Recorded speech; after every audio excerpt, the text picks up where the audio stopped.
Good morning, friends. So we completed the topic of account current. So bank reconciliation statement, then rectification of errors, bills of exchange and promissory notes, average due date, and account current. These topics are over. Write down the next topic.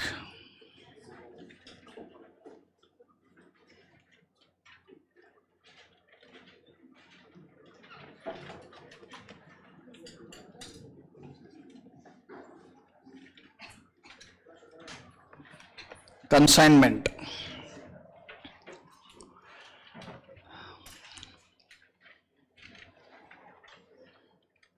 Consignment accounts.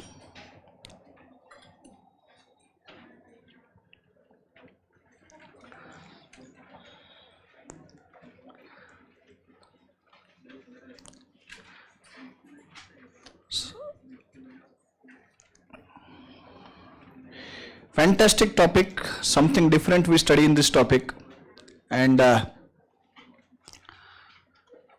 the questions asked in exam are also sometimes challenging as far as this topic is concerned, because so many things are to be covered. अलग अलग adjustments के ऊपर अलग अलग थोड़ा सा tricky adjustments डाल के क्वेश्चंस फ्रेम हो सकते. So by that way interesting topic. अभी तक जो टॉपिक देखे उसमें रेक्टिफिकेशन एक थोड़ा सा ट्रिकी टाइप टॉपिक रहता है कि जहां पे स्टूडेंट्स उतना कंफर्ट फील नहीं करते, क्यों तो एरर थोड़ा सा भी घुमा फिरा के दिया तो रेक्टिफिकेशन करने को प्रॉब्लम होता है. ऐसा ही कुछ कंसाइनमेंट में भी होता है कि रेगुलर प्रॉब्लम आ गया तो ठीक, बट एखादा भी एडजस्टमेंट थोड़ा सा वर्डिंग चेंज कर दिया, कमीशन का कैलकुलेशन में कंफ्यूजन कर दिया कि वहां पे चैलेंज आते हैं. तो कॉम्प्लिकेटेड कैटेगरी में रख सकते हैं अपन इसको. एकदम भी डिफिकल्ट नहीं है बट एकदम एवरेज भी नहीं है, ऐसा टॉपिक है. तो अच्छे से समझना पड़ेगा कि ये क्या रहता है. Let us first focus on the theoretical content of this topic. पहले थ्योरेटिकल पूरा समझ लेते हैं, then we will talk about the problems on consignment. It is natural human tendency guys that we want growth. It is very natural common that we always think of growth. ऐसा कभी नहीं होता कि life में अपन अब बोलते कि बस हो गया रुक जाते. Don't link it with money. सिर्फ पैसा कमाने के लिए ही ग्रोथ ऐसा नहीं रहता. एक नेचुरल ह्यूमन टेंडेंसी रहती ग्रोथ की. अब वो सिर्फ बिजनेस में ही नहीं, कहीं पे भी रहती है. कहीं पे भी स्टूडेंट लाइफ में तुमने कोई एग्जाम दी, एग्जाम में एक पर्टिकुलर तुमको मार्क्स आए, समझो 100 मार्क में से समझो तुमको 60 मार्क्स आए, 60.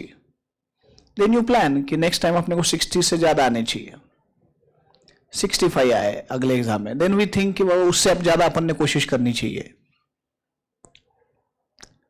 कोई अपन स्पोर्ट खेलते हैं समझो, तो जो भी अपन गेम खेल रहे हैं, जो भी स्पोर्ट्स खेल रहे हैं, उसमें अपन पिछले परफॉर्मेंस से अगला परफॉर्मेंस बेहतर होगा इसका कोशिश करते हैं. We try for growth. कोई मैराथन रनर है, कोई रनिंग करता है, समझो स्टार्ट में उसने 2 किलोमीटर 3 किलोमीटर 5 किलोमीटर भागा, तो वो सोचता है कि चलो 5 किलोमीटर तो आ गया, अब 6 किलोमीटर भागते. 10 किलोमीटर हो गया तो फिर वो सोचता है कि 15 भागते, फिर वो सोचता है कि हाफ मैराथन भागेंगे. So it is natural human tendency that we want growth. Business में भी ऐसा ही होता है. Don't link it directly with money only कि पैसा कमाने के लिए सब करना है क्या, बट एक टेंडेंसी होती है कि भाई अब ये जो कुछ हो रहा है ये सेटल्ड है, अब ये हो रहा है, सब परफेक्टली हो रहा है, तो चलो अब और कुछ करना चाहिए. एक नेचुरल ह्यूमन टेंडेंसी होती है. Let me give you one simple example. Let say I have a well settled business in Pune. Pune में मेरा कोई बिजनेस है, ट्रेडिंग का बिजनेस है समझो, और एक अच्छा बिजनेस सेटअप हो चुका है. अब मैं क्या सोचता हूं कि पुणे का बिजनेस तो सेटअप हो चुका है. Let us now expand our business in near by districts of Ahmednagar, Satara, ये जो आजू बाजू में डिस्ट्रिक्ट्स है, यहां पे अपन अपना बिजनेस बढ़ाते हैं. फिर मैंने सर्वे किया, और सर्वे करने के बाद ध्यान में आया कि ठीक है, अहमदनगर सातारा में अपने बिजनेस को अच्छा पोटेंशियल है, वहां पे हम अपना बिजनेस ग्रो कर सकते हैं. अब ये बिजनेस ग्रो करना बोल तो कैसे करने का. अब अहमदनगर एंड सातारा में मेरे को बिजनेस सेटअप करना है, कैसे करेंगे. एक ऑप्शन है, एक option I may go for branch at those 2 places. मैं वो दो जगह पे ब्रांचेस स्टार्ट कर दूंगा, अहमदनगर में अहमदनगर की ब्रांच, सातारा में और एक ब्रांच सातारा की branch. I can start with the branches and do my business, ये एक ऑप्शन है। बट प्रैक्टिकली कई बार क्या होता है कि ब्रांच स्टार्ट करना यहाँ क्लास में एक्सप्लेन करने जितना सिंपल है नहीं ना। बोलने को मैंने बोल दिया कि वहां पे ब्रांच स्टार्ट करते हैं, ब्रांच स्टार्ट करते हैं, बोलते guys it is going to be your separate place of business. तुम्हारा खुद का प्लेस तुमको वहां पे सब सेटअप करना है। रेंटेड भी जगह ली तो भी मैनेजमेंट तो पूरा देखना पड़ेगा, वहां का एडमिनिस्ट्रेशन पूरा देखना पड़ेगा, वहां के सब कुछ तुमको, वहां का पूरा कंट्रोल तुम्हारे पास ही रख के काम करना पड़ेगा ना। प्रैक्टिकली रोज जाके तुम्हें बैठ नहीं सकता है अहमदनगर और सातारा में ब्रांच को देखने के लिए, क्यों तो पूना का बिजनेस तो मेरे को देखना ही पड़ने वाला है ना। तो कभी कभार जाके मैं देखूंगा, लेकिन कंट्रोल पूरा तो मेरे पास रहना ही पड़ेगा, उसका एडमिनिस्ट्रेशन देखना पड़ेगा, सारे रिस्पॉन्सिबिलिटीज उसके मेरे पास ही रहेंगे ना। तो प्रैक्टिकली इट मे और may not be feasible at times to have the branches. फिर ब्रांचेस के लिए जाने के बजाय दूसरा एक ऑल्टरनेट मेरे पास और है, क्यों ना नगर और सातारा में वहां के किसी लोकलाइट बंदे को मैं पकड़ूं और उसको मेरा एजेंट अपॉइंट कर दूं। अहमदनगर का कोई लोकल बंदा है जिसको काम की जरूरत है, जो काम करना चाहता है, मैं उसको मेरा एजेंट बना देता हूं। सातारा का ऐसा कोई बंदा है जिसको काम की जरूरत है, मैं उसको मेरा एजेंट बोल के सातारा में अपॉइंट कर दूंगा। अब मेरा काम क्या है, मुझे यहां से पूना से goods are to be sent to my agents, मैं मेरे एजेंट्स को गुड्स भेजूंगा। गाइज मैं वापस रिपीट कर रहा हूं, मैं मेरे एजेंट्स को गुड्स भेजूंगा, नॉट बेचूंगा। बेचना भेजना इसमें फर्क है। मैं बेच नहीं रहा हूं, मैं उनको गुड्स भेज रहा हूं। मेरे बिहाफ पे वो गुड्स रिसीव करेंगे, नगर वाला एजेंट नगर में, सातारा वाला एजेंट सातारा में, और वहां के कस्टमर्स को वो गुड्स बेचेंगे and those goods will be sold by them on my behalf, मेरे बिहाफ पे वो बेचेंगे। Obviously nothing comes for free, वो कोई फ्री में थोड़ी करेंगे ये सब। As a compensation of these agency services they will be paid commission by me, मैं उनको कमीशन पे करूंगा। This arrangement technically principal agent relationship is referred as consignment arrangement, इसी को कंसाइनमेंट अरेंजमेंट बोलते हैं। तो प्राइमरीली दो ऑप्शन सामने दिख रहे हैं मेरे को बिजनेस एक्सपांशन के लिए, या तो मैं ब्रांच स्टार्ट कर दूं, नहीं तो फिर दूसरा वाला ऑप्शन है प्रिंसिपल एजेंट रिलेशनशिप एस्टेब्लिश करके बिजनेस करूं। अगर ब्रांच स्टार्ट करना मेरे लिए प्रैक्टिकली फिजिबल है, मेरे साथ वर्किंग हैंड्स है जो ध्यान दे सकते हैं, उतने रिसोर्सेस मेरे पास है, मेरे पास पैसा है कि मैं ये सब चीज कर सकता हूं, I will go for it, branch start कर दूंगा मैं। लेकिन मुझे प्रैक्टिकली लगता है कि नहीं ये सब अपने से मैनेजेबल नहीं है, तो फिर सिंपल सोल्यूशन है एजेंट अपॉइंट करके एजेंट के थ्रू बिजनेस करो ना। तो वो जो एजेंट के थ्रू बिजनेस करो वाला है ना ऑप्शन, वो ऑप्शन अपने को इस टॉपिक में समझना है, that how exactly business is carried out and how it is accounted when you have principal agent relationship. So what is consignment arrangement? या चलो पहले अपन एकदम बेसिक में जाते हैं, what do you mean by to consign? consign का मतलब क्या? अगर आप डिक्शनरी मीनिंग देखो of the verb to consign means to send, to dispatch, to transfer, that is called as to consign, right?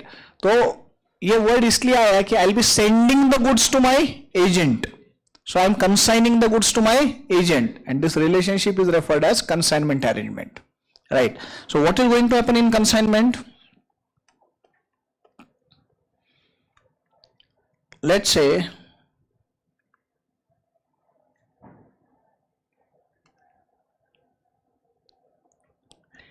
X sends goods to Y on consignment. X sends goods to Y on consignment. Is it a sale? No, it's not a sale. Sale नहीं है, मैंने sales नहीं बोला, मैंने क्या बोला? Sends. So is X seller? Is Y buyer? No. X is only sending the goods as principal.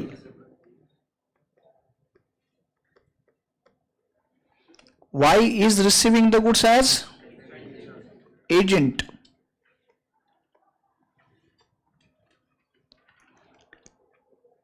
technically principal, one who sends the goods, is called as consignor.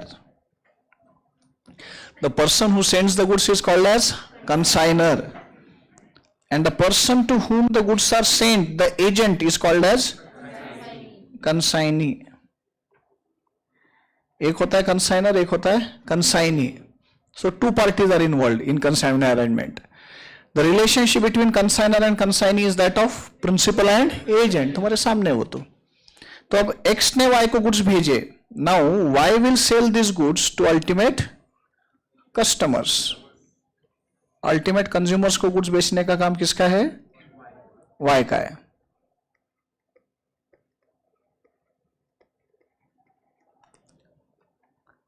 अब जब Y गुड्स बेचता है customers को, तो guys ownership gets transferred directly from consignor to the customer.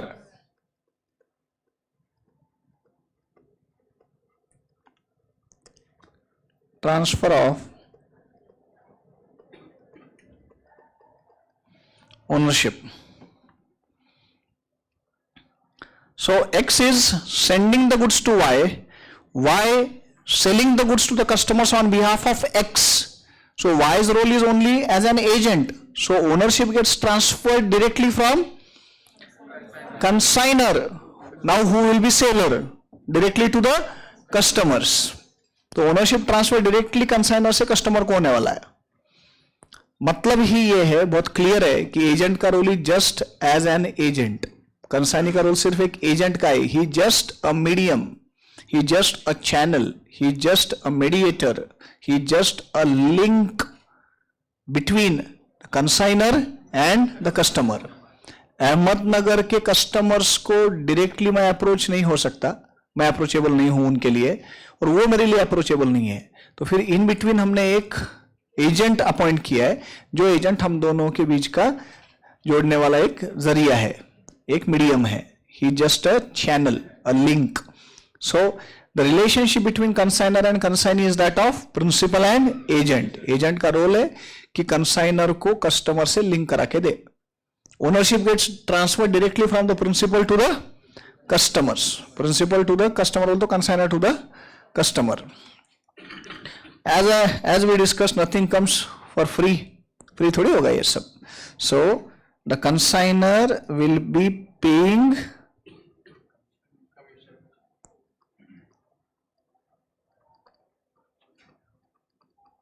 commission to the consignee. Commission to the consignee. And this whole arrangement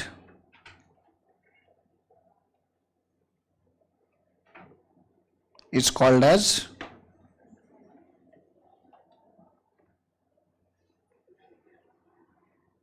consignment.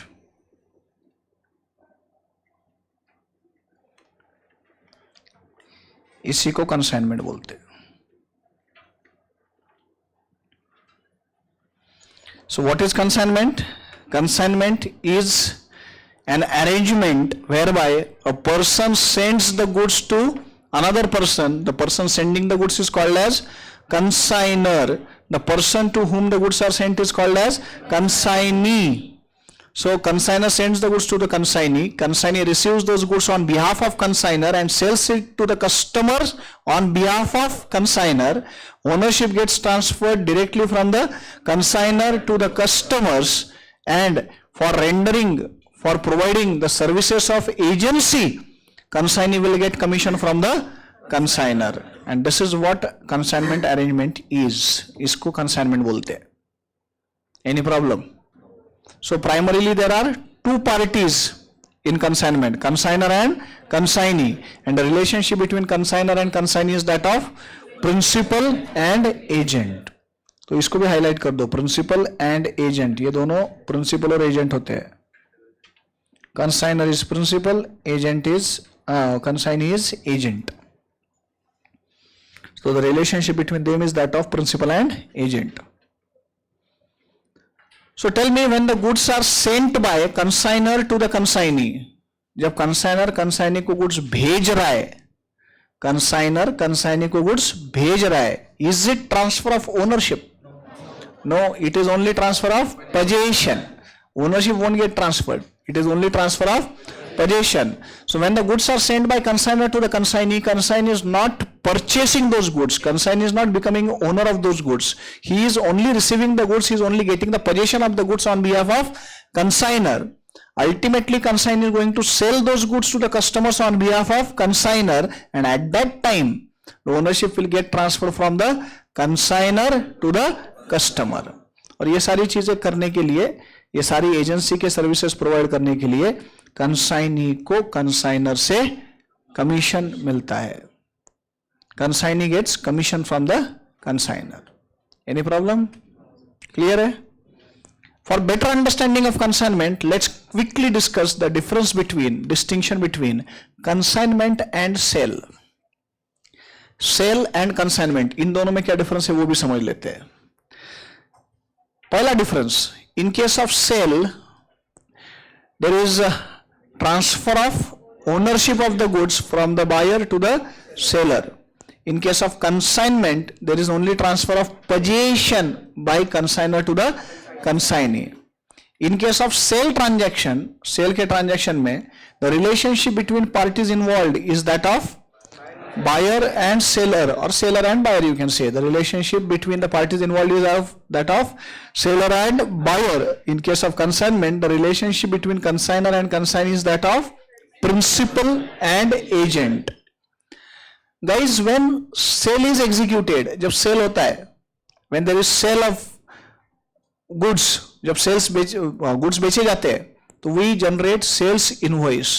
We prepare sales invoice. Sales invoice बनाया जाएगा, बराबर. अब जब consignor ने consignee को goods भेजे तो sales invoice बनेगा? बेटा, sales invoice is proof of transfer of ownership. It is proof of transfer of ownership. तो सेल्स इनवॉइस बनेगा क्या? कंसाइनमेंट पे गुड्स भेजे तो, और सेल है ही नहीं तो सेल्स इनवॉइस कहां से बनेगा? गुड्स बेचे तो सेल्स इनवॉइस बनता है ना. तो ये पॉइंट ऑफ डिस्टिंक्शन क्या है? In case of sale transaction, अगर सेल हुआ है तो there will be transfer of ownership. There will be transfer of ownership. But if it is consignment, there is no sales invoice. Sales invoice नहीं बनता जो cell में बनता है. Instead of that, but a document is prepared when the goods are sent by consignor to the consignee, and that document is called as pro forma invoice. देखो बेटा, आप मेरे एजेंट हो, मैं आपका समझो प्रिंसिपल हूं. चलो उल्टा करते, आप बड़े हैं. आप प्रिंसिपल हो, मैं एजेंट हूं, ठीक है ना. आप प्रिंसिपल हो, मैं एजेंट हूं. तो आपने मेरे को गुड्स भेजे तो सेल्स इनवॉइस बनेगा क्या? नहीं. अरे लेकिन डॉक्यूमेंटेशन तो करना पड़ेगा ना कि ये गुड्स भेजे सर को बोल के, एजेंट को भेजे, तो कुछ तो कोई डॉक्यूमेंट तो लगेगा ना. तो वो डॉक्यूमेंट जो बनता है उसको बोलते हैं pro forma invoice. So the point of distinction is, in case of sale there is sales invoice. In case of consignment there will be pro forma invoice. Pro forma invoice बनेगा. कहते हैं next point of distinction is, in case of sale, in case of sale the goods can't be returned by the buyer unless agreed by seller. Goods once sold will not be taken back. एकदा विकलेला माल परत घेतला जाणार नाही, लिखा हुआ रहता, right? The goods once sold will not be accepted back, can't be returned. तो cell हो गया तो ओनरशिप ट्रांसफर हो गई तो हम वापस नहीं लेंगे. बट कंसाइनर ने कंसाइनी को गुड्स भेजे, अब कंसाइनी ने जो बेचे वो ठीक है, जो नहीं बेच पाया वो वापस भेजेगा ना वो. अगर कंसाइनर बोला मैं नहीं लूंगा तो कंसाइनर बोलेगा ठीक है रहने दे, कौन सी के पैसे दे दें कंसाइनी को उसके, क्यों तो सेल तो हुआ नहीं था. कंक्लूजन ये है कि in case of consignment the goods, unsold goods can be return by consignee to the consignor. Buyer does not have this choice of returning the goods to seller. Another point of distinction in these two, in case of sale, buyer pays the price for the goods. In case of sale, buyer pays price for the goods. In case of consignment, consignee doesn't pay any price for the goods sent by consigner. Consignee काय को पे करेगा? Agent बेचे थोड़ी है उसने, खरीदे थोड़ी है गुड्स, तो वो कोई पे नहीं करेगा. हाँ, वो जब बेच देगा कस्टमर को, वो जो पैसा आएगा वो दे देगा, लेकिन जब कंसाइनर ने कंसाइनी को गुड्स भेजे तब कंसाइनी पे करेगा क्या प्राइस? वाई विल ही पे द प्राइस? वो प्राइस कहां से पे करेगा? उसने खरीदे थोड़ी है goods. And last point of distinction, in case of sale transaction के केस में, does seller pay any commission to the buyer? तुमने हमारे से गुड्स खरीदे, तुमको कमीशन. सेलर का भी कमीशन पे करता क्या बायर को? But in case of consignment, consignor will be paying commission to the consignee. Consignor will be paying commission to the consignee. तो सेल और कंसाइनमेंट का डिफरेंस दिमाग में रखो अच्छे से, तुमको एग्जाम में भी पूछ सकते हैं ये, राइट? तो ये डिस्टिंक्शन अच्छे से ध्यान में रखो. 6-7 पॉइंट बताया मैंने, फिर से रिपीट करता हूं. पहला point, in case of sale there is transfer of ownership. In case of consignment, there is transfer of possession. The relationship between the parties involved in a sale is that of seller and buyer. But in case of consignment, the relationship is that of principal and agent. In case of sale, there will be sales invoice. In case of consignment, there will be pro forma invoice. In case of sale, the buyer has right, buyer does not have right to return the goods, but in case of consignment, the consignee has the right to return the unsold goods to consignor. Next point, in case of sale, buyer doesn't pay any price to, buyer pays price to seller. Buyer should pay the amount of the value of the goods to the seller because it is transfer of ownership. But in case of consignment, consignee doesn't pay any price towards the goods sent by consignor. Next important point is, in case of sale, the buyer doesn't get any commission, उसको कोई commission नहीं मिलता. But in case of consignment, consignee gets commission from the consignor. Any problem? समझ में आ रहा है ये? तो कंसाइनमेंट एक इन जनरल आइडिया आया. अब अपन इसके टेक्निकलिटीज में जाएंगे, एक एक पॉइंट समझते जाएंगे अपन इसके. सबसे पहला पॉइंट,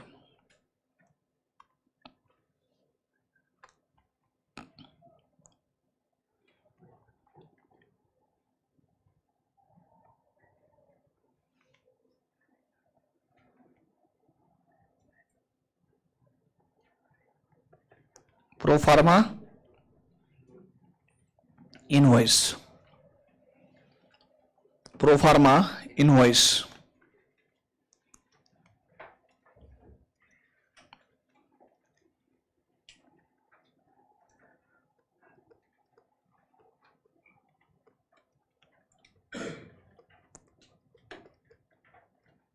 अभी हमने बात की कि प्रो फार्मा इनवॉइस क्यों बनाया जाएगा. देखो बेटा, जब गुड्स कंसाइनमेंट पे भेजे,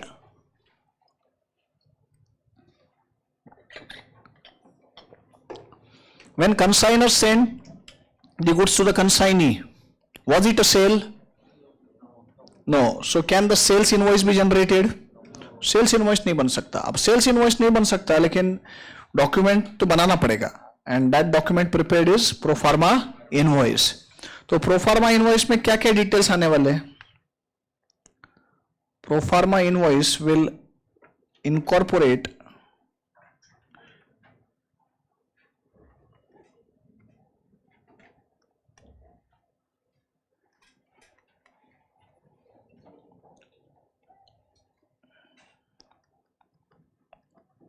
quantity and other details of goods sent on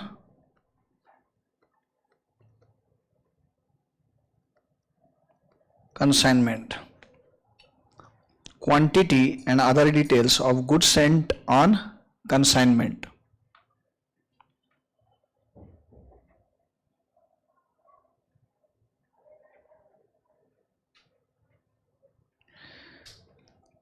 And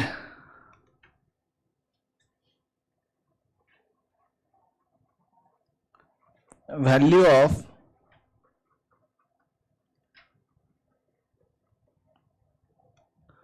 those goods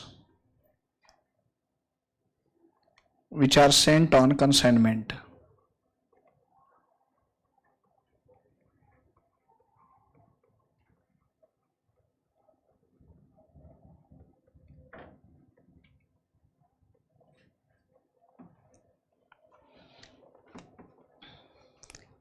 so proforma invoice में क्या डिटेल्स आएंगे? Quantity and other details of goods sent on consignment and value of those goods which are sent on consignment. कौन से goods भेजे, कितनी quantity भेजी है and उसकी वैल्यू क्या है, ये प्रोफार्मा इनवॉइस में लिखा जाएगा. प्रोफार्मा इनवॉइस में जो वैल्यू लिखी जाती है गुड्स की, उसको बोलते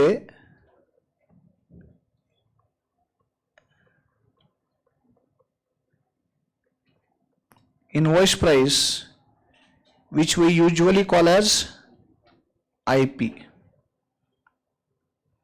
क्या बोलते हैं उसको? IP. So the value of goods mentioned in pro forma invoice of the goods sent on consignment is called as IP. इसको बोलते हैं IP. अब इसके रिलेटेड ना एक बहुत इंटरेस्टिंग पार्ट अपने को कवर करना है अभी. ये जो इनवॉइस प्राइस होती है,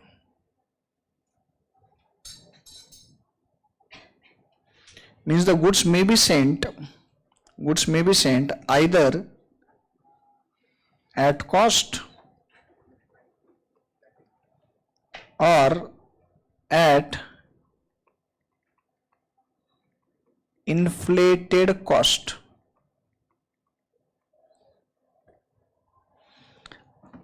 The goods sent on consignment might be sent either at cost or at inflated cost. थोड़ा सा रिपीटिशन है लेकिन ये पॉइंट समझना ही पड़ेगा. मेरे को बताओ, जब गुड्स कंसाइनर ने कंसाइनी को भेजे, was it a sale, was it transfer of ownership?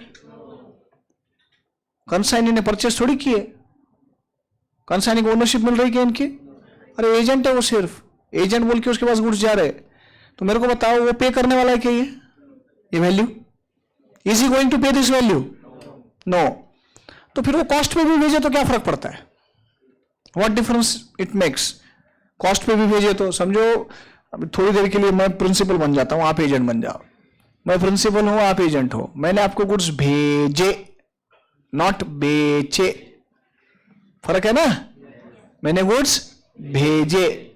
अब जो गुड्स मैंने भेजे हैं वो गुड्स मेरे छे, तुम्हारे पास आए भी तो भी वो मेरे छे. तुम जब बेचोगे कस्टमर को तो ओनरशिप आसान होगा. तो मेरे को बताओ, जब मैं तुमको गुड्स भेज रहा हूं तो वो पैसा तुम देने वाले क्या मेरे को? नहीं. तो वो भेजते वक्त मैं कॉस्ट पे भी दिखाऊं तो कोई फर्क पड़ेगा क्या? नहीं, कोई फर्क नहीं पड़ता कॉस्ट पे भी दिखाया तो. क्यों? तो IP is not selling price. Don't misunderstand. IP is not selling price. IP is the only value mentioned in pro forma invoice of the goods sent on consignment. तो अगर कॉस्ट पे भी भेजे तो कोई इशू नहीं, क्यों? तो वो सेल तो ही नहीं, कॉस्ट पे भेजा है. कॉस्ट पे भेजा है ये एक्सप्लेन करने के लिए मुझे नहीं लगता कि कोई बहुत एफर्ट्स लेने चाहिए या तुमको भी कोई प्रॉब्लम है समझने में. दूसरा वाला जो ऑप्शन है ना, वो थोड़ा समझना पड़ता है. Goods are sent to the consignee at inflated cost. बड़ा चढ़ा के दिखाई value. Let's say for example say 100 रुपए की गुड्स है, तुमको भेजते वक्त मैंने प्रोफार्मा इनवॉइस में उसकी वैल्यू 120 लिख दी. I wrote it 120 rupees. That is at inflated cost. क्यों करूंगा मैं ऐसे? ट्रांसपोर्ट चार्जेस, बात वही है. ट्रांसपोर्ट चार्ज कुछ भी रहा तो यहां क्यों दिखाऊं मैं? क्यों? तो वो रिकवर थोड़ी करने वाला मैं.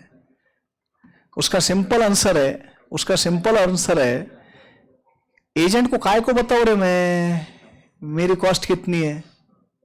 Y should I disclose my business secrets to anyone? मेरा कॉस्ट कितना मैं क्यों बताऊं? क्या? तो अभी तक अगर पास्ट में एग्जांपल्स देखे तो कई सारे एग्जांपल्स मिल जाएंगे जहां your one time agent in future becomes your competitor. जो कभी तुम्हारे एजेंट हुआ करते थे वो आगे जाके तुम्हारे कॉम्पिटिटर बन जाते हैं. तो काय को बताऊं मैं उसको कि भाई मेरा कॉस्ट कितना है? तो मैं क्या करता हूं, वैल्यू बड़ा चढ़ा के दिखाता हूं. तो ये जो वैल्यू बड़ा चढ़ा के दिखाते हैं, that is goods are sent at inflated cost. So if goods are sent at cost, then IP will be equal to cost of the goods. IP will be equal to cost. समझ रहे हैं? But if the goods are sent at inflated cost, अगर inflated cost पे भेजिए goods, तो IP will be greater than cost. IP will be greater than cost.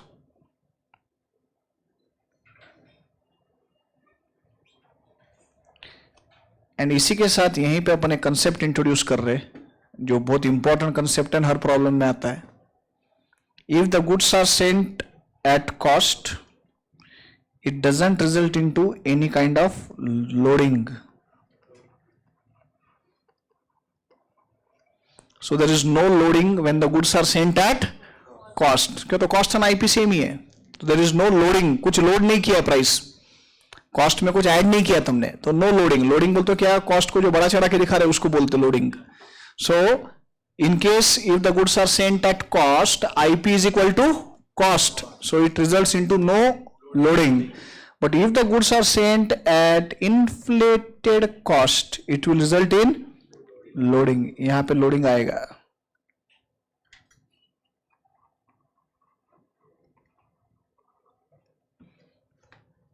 Loading का मतलब excess of invoice price over and above cost. Excess of invoice price over and above cost. तो पहले case में loading आएगा ही नहीं, क्यों तो दोनों सेम है. बट अगर गुड्स भेजते वक्त बड़ा चढ़ा के वैल्यू दिखाई है at inflated cost, then it results in loading. अब वो लोडिंग को अपने को बहुत डिटेल में समझना है आगे. बट ये चार्ट तुमको क्लियर हुआ क्या एवरीवन? यस. प्रोफार्मा इनवॉइस कौन बनाता है? Consigner. Pro forma invoice is prepared and rendered by consigner to the consignee. It will incorporate the details like quantity and other details of goods sent on consignment and value of the goods which are sent on consignment. The value mentioned in pro forma invoice is called as IP, invoice price. It may be either equal to cost or it may be more than cost. So in short, the goods may be sent on consignment either at cost or at inflated cost. If the goods are sent at cost, IP is equal to cost. So it doesn't result in any kind of loading. But if goods are sent at inflated cost, it means IP is greater than cost. And if IP is greater than cost, it results in loading. Any problem guys? Clear है? चले आगे? पक्का?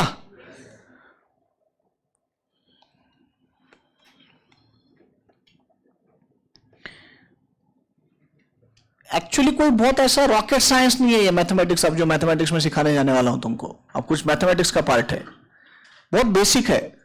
बोल तो if you compare it with what we used to study in school, that trigonometry, कभी था क्या trigonometry वगैरह मैथ्स में?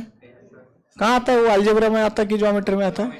ज्योमेट्री नहीं, मेरे को वो कन्फ्यूजन चाहिए थोड़ा, राइट? क्यों तो मैं कभी अलजेब्रा ज्योमेट्री सीखा ही नाही, मैं मराठी मीडियम में था. तो बीजगणित आणि भूमिती म्हणायचो आम्ही, ते पटकन कळतच नाही कुठे होतं. ट्रिग्नोमेट्री बहुत बहुत डेंजर था वो. Sine square theta plus cos square theta is equal to 1 कुछ तो था. और फिर वो पाइथागोरस का थ्योरम लेके कुछ तो प्रूव करते थे वो. हाँ, प्रूव भी करना पड़ता है. वो टैन टैन टैन रहता है, कोसेक, राइट, कॉट, और क्या रहता, कुछ झेपता नहीं था मेरे को. और उसमें ना कुछ कुछ प्रॉब्लम तो ऐसे थे ना, वो स्कॉलरशिप के एग्जाम में आते थे. वो कोई तो भी वो वायर पे, इलेक्ट्रिसिटी के वायर पे पंछी बैठा है, फिर इधर से पत्थर मारा कितने डिग्री में, और क्या क्या क्या रहता था कि वो तो ऐसा कोई मैथमेटिक्स है, ऐसा कोई मैथमेटिक्स है. तो आई अंडरस्टैंड कि वही कॉम्प्लिकेटेड है. अब जो मैथमेटिक्स की मैं बात करने जा रहा हूं ये बहुत बेसिक है, बट फिर भी इसमें बच्चे गड़बड़ करते ही है, इसमें गलती होती है. और इसलिए भले ही ये कॉम्प्रिहेंसिव रिवीजन बैच है और ये बहुत बेसिक चीज मैं पढ़ाने जा रहा हूं, but I have taken a decision to teach that, क्योंकि तो उसमें गलतियां होती है. तो थोड़ा वो परसेंटेज एंड प्रोपोर्शन ना थोड़ा सा समझ लेते हैं. नहीं तो अपने मैथ्स के हाल तो मैं तुमको पहले ही बता चुका हूं. कॉमर्स वाले तो मैथ्स में बहुत परफेक्ट रहते हैं, बस वो एक ही एग्जाम्पल काफी है, x square by 2x, 2 cancel, x cancelled, right.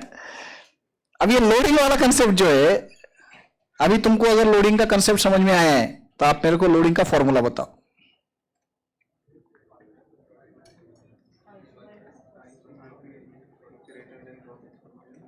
नहीं नहीं, formula mathematically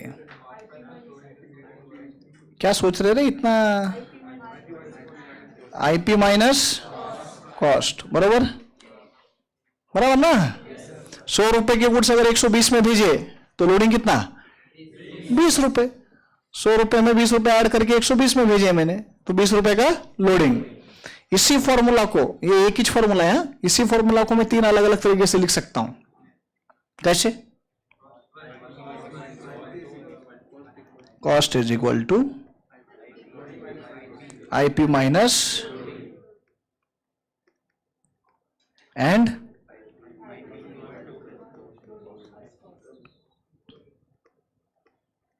cost plus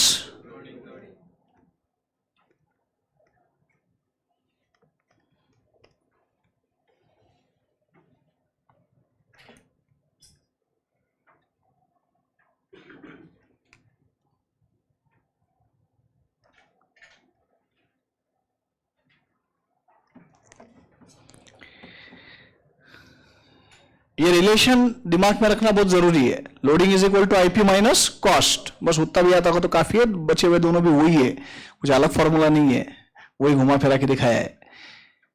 any problem? No. अब प्रॉब्लम में देते वक्त ना अपने को बहुत घुमा फिरा के लैंग्वेज बहुत कंफ्यूजिंग रहती है, उस वजह से अपन ज्यादा कंफ्यूज होते हैं। 3 वेरिएबल्स है तुम्हारे सामने, कॉस्ट, लोडिंग एंड आईपी। ये तीनों एक दूसरे से रिलेटेड है। और क्या रिलेशन है तो तुम्हारे सामने, कॉस्ट में लोडिंग ऐड करते तो आईपी आता है। अब अलग अलग सिचुएशन में समझेंगे अपन ये क्या रहता। Situation 1,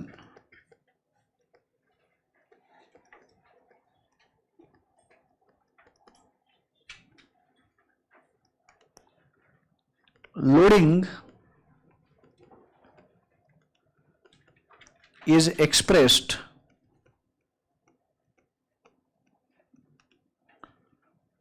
as a percentage of cost. Loading is expressed as a percentage of cost.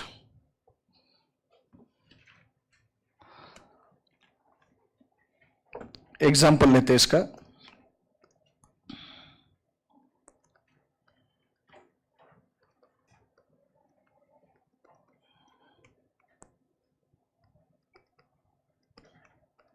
Loading is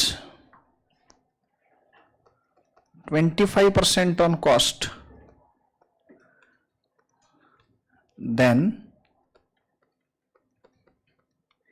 it is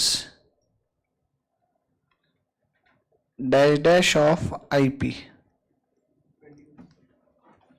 Loading is 25% on cost, then it is dash dash of IP. तो कॉस्ट के अगर 25% है तो उस टाइम पे, उस situation में IP का क्या प्रोपोर्शन रहेगा लोडिंग का, वो अपने को समझना है। क्या रहता ना, प्रॉब्लम में अपने को कॉस्ट का कितना परसेंटेज है लोडिंग ये दिया है, बट नीचे कॉस्ट नहीं दी हुई रहती प्रॉब्लम में, नीचे आईपी दिया हुआ रहता। फिर बच्चे क्या करते हैं, कॉस्ट वाला प्रोपोर्शन आईपी को अप्लाई करके लोडिंग निकाल लेते। Common mistake. अरे भाई कॉस्ट का 25% बोला है, आईपी का 25% नहीं है। कॉस्ट एंड आईपी सेम है क्या? कॉस्ट एंड आईपी सेम है तो लोडिंग आएगा क्या? लोडिंग आया, इसका मतलब ही आईपी एंड कॉस्ट अलग अलग है ना। तो अगर कॉस्ट के 25% लोडिंग है तो how it can be 25% of IP? ध्यान में आ रहा है क्या बोल रहा हूं? तो ये प्रोपोर्शन ही समझना बहुत जरूरी है। अभी कैसे करने का इसको बोल, तो लिटरली एलकेजी यूकेजी को सिखाया जैसा है। Let the cost be 100. Let the cost be 100. Therefore, loading will be 25% of 100. It will be 25. और ये नहीं आता रहेगा तो कूद जाओ, यहां से नहीं और 4 माले ऊपर जाओ। 25 बराबर 25% of 100 is 25. Therefore IP will be cost plus loading. कितना? 125. Is it 125? अब cost loading IP, कॉस्ट 100 रुपए, लोडिंग 25 रुपए, आईपी 125 रुपए, बराबर. What is the proportion of loading to cost? 25%, that is 1/4. Loading is 1/4 of cost. Loading is 1/4 of cost. At the same time, compare it with IP. 25 and 125 का क्या relation है? It is 20%. That is 1/5 of IP. तो जब loading cost के 1/4 होता है, IP के 1/5 होता है. When loading is 1/4 of cost, it is 1/5 of IP. When loading is 1/4 of cost, it is 1/5 of IP. समझ में आ रहा है? अब एग्जैक्टली गड़बड़ कहां होती है वो थोड़ी देर पहले भी मैंने बताया, वापस एक बार रिपीट करता हूं.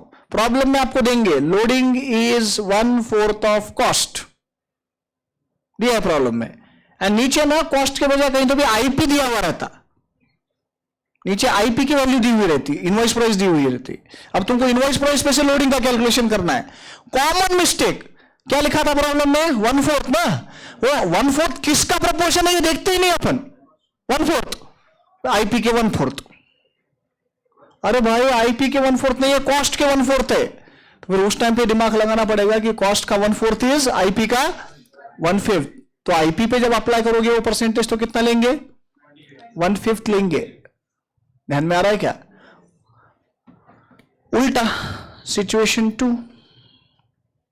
ये समझा? ये समझा? जाओ आगे, बोलो रे.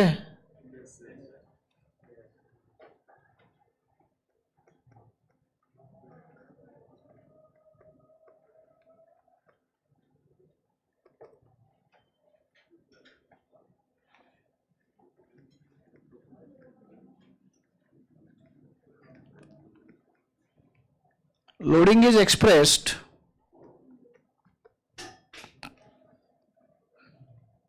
as a percentage of IP.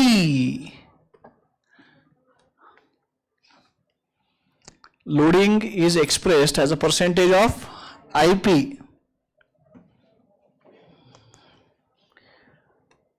For example,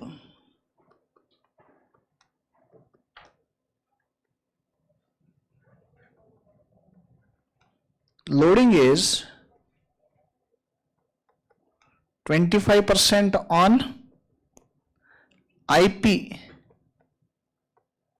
then it is dash dash of cost, then it is dash dash of cost.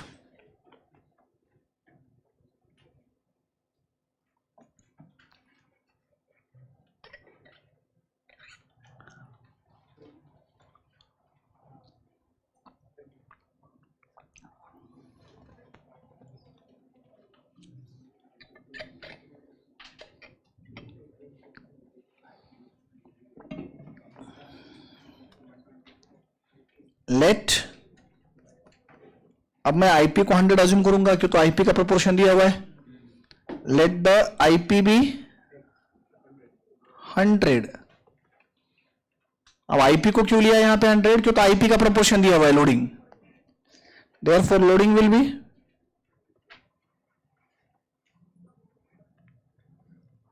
25% of 100. कितना? 25. And therefore cost will be IP minus loading, how much will it be? 75. अब ये relation समझो क्या हुआ. Cost, loading, IP अगर 100 रुपए है तो उसके ऊपर 25% लोडिंग है बोल तो 25 रुपए है, तो फिर कॉस्ट कितना हुआ? 75. अब मेरे को बता बेटा, लोडिंग और आईपी का जो प्रोपोर्शन दिया था वो कितना था? 25% था, मतलब 1/4 था ना. सेम टाइम पे लोडिंग और कॉस्ट का प्रोपोर्शन देखो क्या आ रहा है. 25 और 75 का रिलेशन क्या है? 1/3, मतलब 33 1/3% ना. 1/3 बोल तो 33 1/3%. समझा क्या? So when loading is 25% on IP, it is 33 1/3% on cost. When it is 1/4 of IP, it is 1/3 of cost. 1/5 नहीं, IP के 1/4, IP का 1/4 तो कॉस्ट का कितना होगा? 1/3 होगा, 1/5 नहीं. और वही समझाने के लिए दिखा रहा हूं. आया क्या ध्यान में? ये एग्जैक्टली यही मिस्टेक होती है एग्जाम में. 1/4 की जगह 1/5, 1/5 की जगह 1/3, फुल धिंगाना. एक चीज ध्यान में लो, आईपी कॉस्ट से ज्यादा है. आईपी कॉस्ट से ज्यादा है.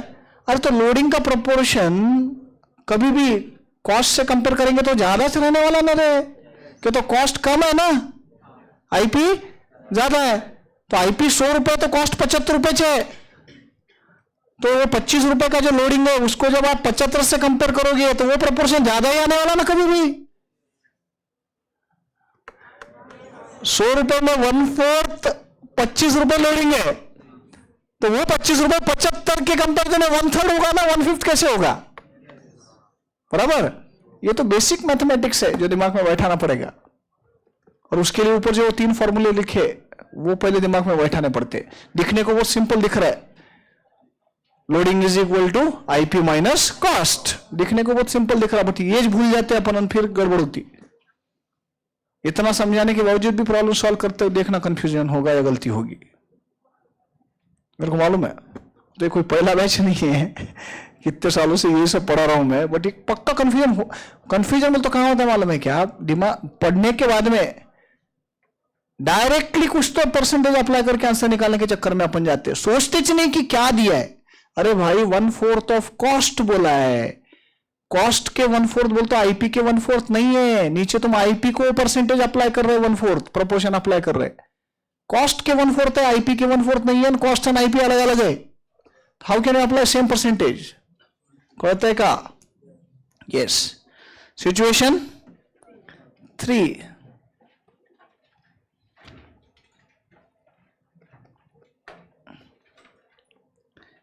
कई बार थोड़ा सा ट्रिकी पेपर बनाने के लिए रेगुलर तरीके से लैंग्वेज यूज करने के बजाय थोड़ा और घुमा फिरा के यूज करेंगे. IP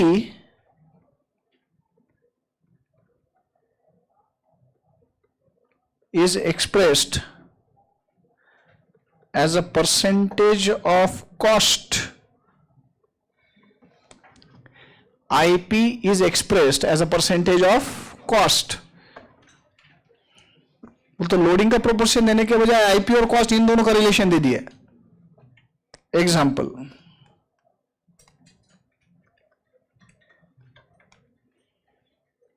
IP is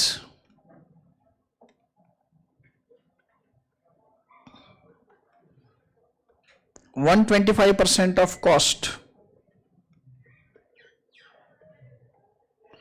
then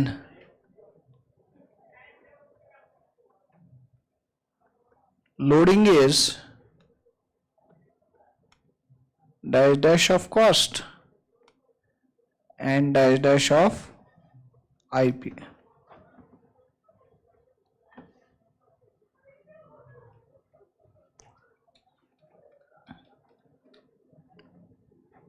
IP is 125% of cost, then loading is dash dash of cost and dash dash of IP.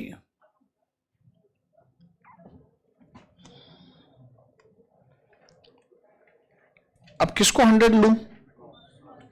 Cost को, क्यों? तो कॉस्ट का प्रोपोर्शन दिया हुआ है. Let the cost B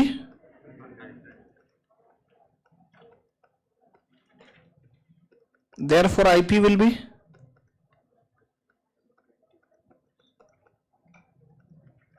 125% of 100. कितना आएगा? 125. IP 125% है कॉस्ट के, तो कॉस्ट अगर 100 रुपए है तो IP 125 हो गया. therefore loading will be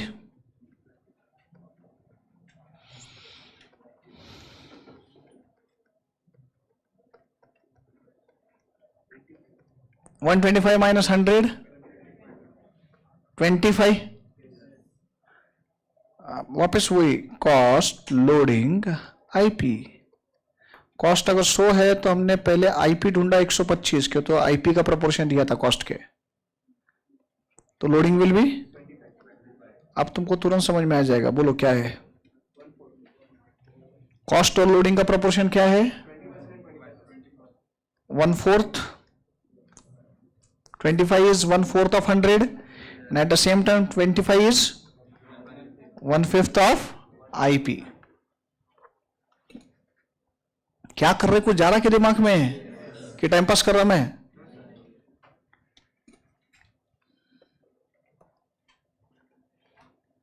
हो गया? Situation 4 last.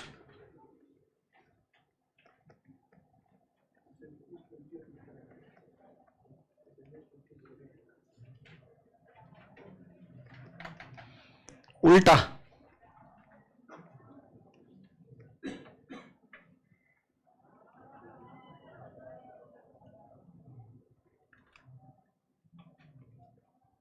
Cost is expressed as a percentage of IP.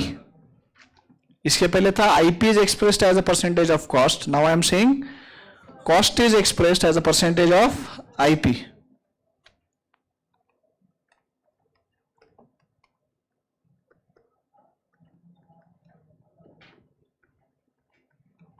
Cost is 90% of IP. Then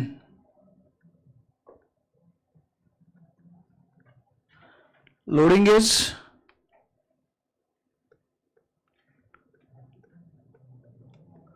dash dash of cost and dash dash of IP.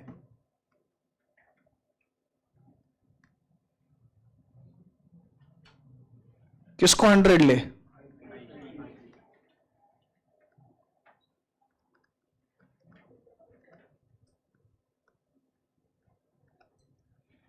Let the IP be 100.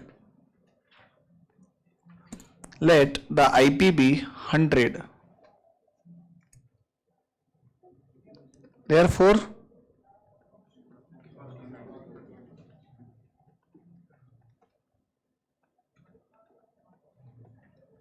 cost will be 90% of 100.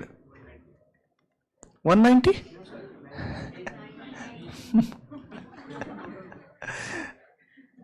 Total करना ही क्यों है लेकिन?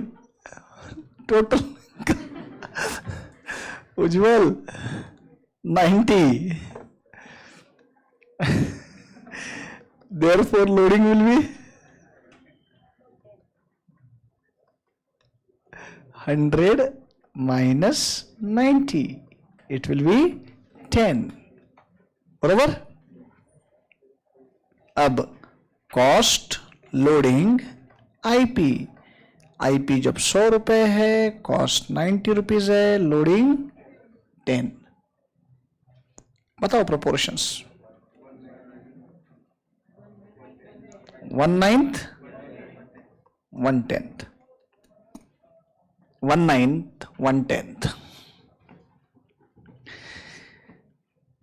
इतनी देर के discussion के बाद में अब तुमको इतना तो ध्यान में शायद आ गया रहेगा कि जब भी अपन ये प्रोपोर्शंस की बात करते हैं तो आईपी का प्रोपोर्शन जो रहता है वो डिनोमिनेटर में 1 से ज्यादा रहता है और कॉस्ट का प्रोपोर्शन उसी टाइम पे 1 से कम रहता है. इतना भी याद रख दिया तो भी काम हो जाएगा अपना. बट किस में कम और किस में ज्यादा वो याद रखना है. कॉस्ट में डिनोमिनेटर एक से कम रहता है, डिनोमिनेटर, एंड आईपी में डिनोमिनेटर एक से ज्यादा रहता है. मतलब when the loading is half of cost, it is, बोलो, when loading is half of cost, it will be 1/3 of IP. When loading is 1/3 of cost, 1/4 of IP. When loading is 1/10 of cost, it will be 1/11 of IP. When it will be 1/5 of cost, 1/6 of IP. When it is 1/4 of IP, 1/3 of cost. जेपा क्या, समझा, पक्का? अभी problem solve करते तो गलती तो करो. छोटे बच्चों को सिखाया जैसा सिखाया है अब तो. Yes, jokes apart, is this clear? So what is the relationship between cost, loading and IP? Loading is equal to IP minus cost. जमे ये पे सबको? वापस आएंगे इधर जब अपन प्रॉब्लम सॉल्व करेंगे. Now the next part.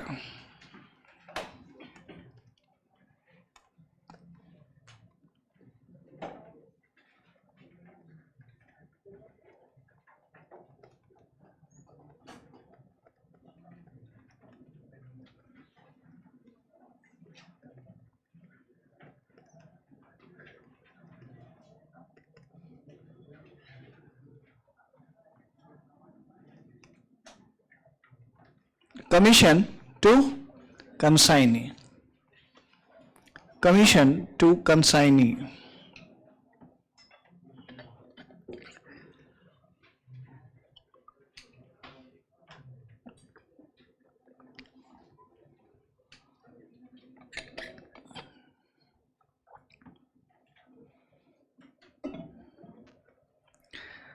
Commission to consignee लिखा.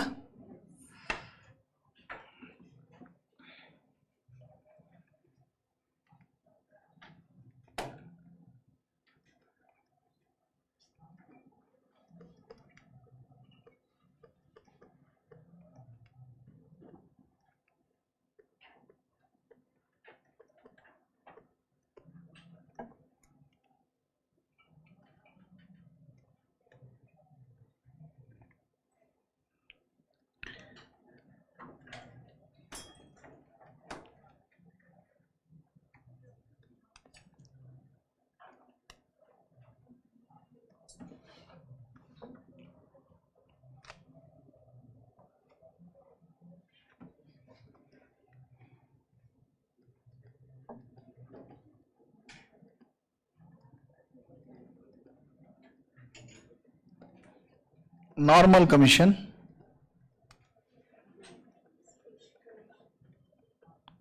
स्पेशल कमीशन,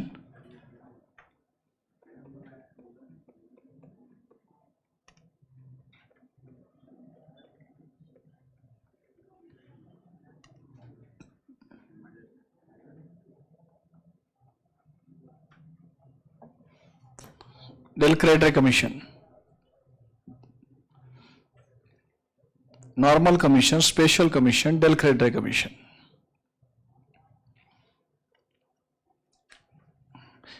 अभी जब हमने टॉपिक स्टार्ट किया तो इसके शुरुआत में मैंने आपको बोल दिया कि consignee is providing agency services to the consignor. So obviously consignee is to be compensated for that. He is to be rewarded for providing those agency services, and he is compensated by way of commission. This commission is paid to the consigner, to the consignee by the consigner. This commission may be given either as normal commission, special commission or del credere commission. क्या रहता है ये? Normal commission मतलब under normal circumstances जो पे होता है उसको नॉर्मल कमीशन बोलेंगे. मतलब क्या? It is usually paid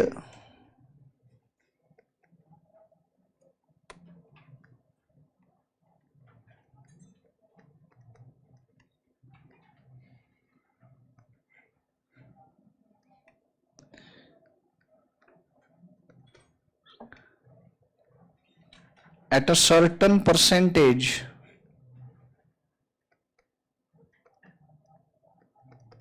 of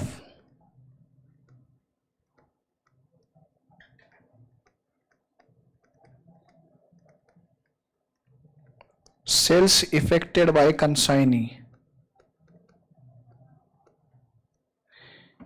It is usually paid at a certain percentage of sales effected by consignee.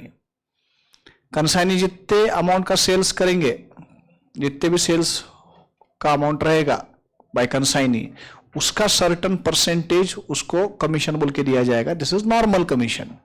जैसे प्रॉब्लम में दिया हुआ रहता, consignee is entitle to get a commission of 2% on sales.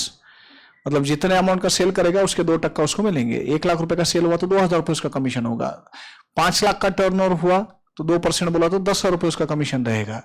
So it is normal commission, and therefore I wrote here that normal commission is usually paid at a certain percentage of sales effected by consignee. तो normal circumstances में ये commission अपने को हर problem में देखने को मिलेगा. ये तो रहता ही है. मतलब basically normal commission will be there in each and every problem. उसके साथ साथ स्पेशल कमीशन भी हो सकता है.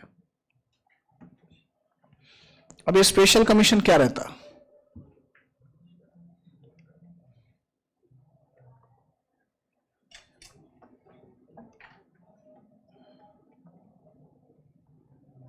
नॉर्मल नको वर्ड और कंफ्यूजन होगा. It is paid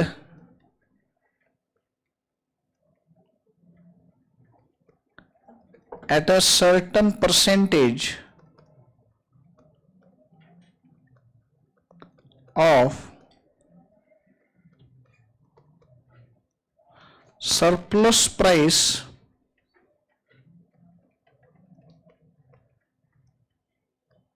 realized by consignee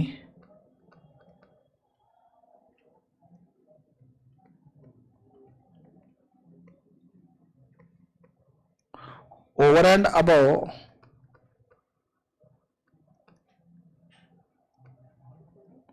a particular value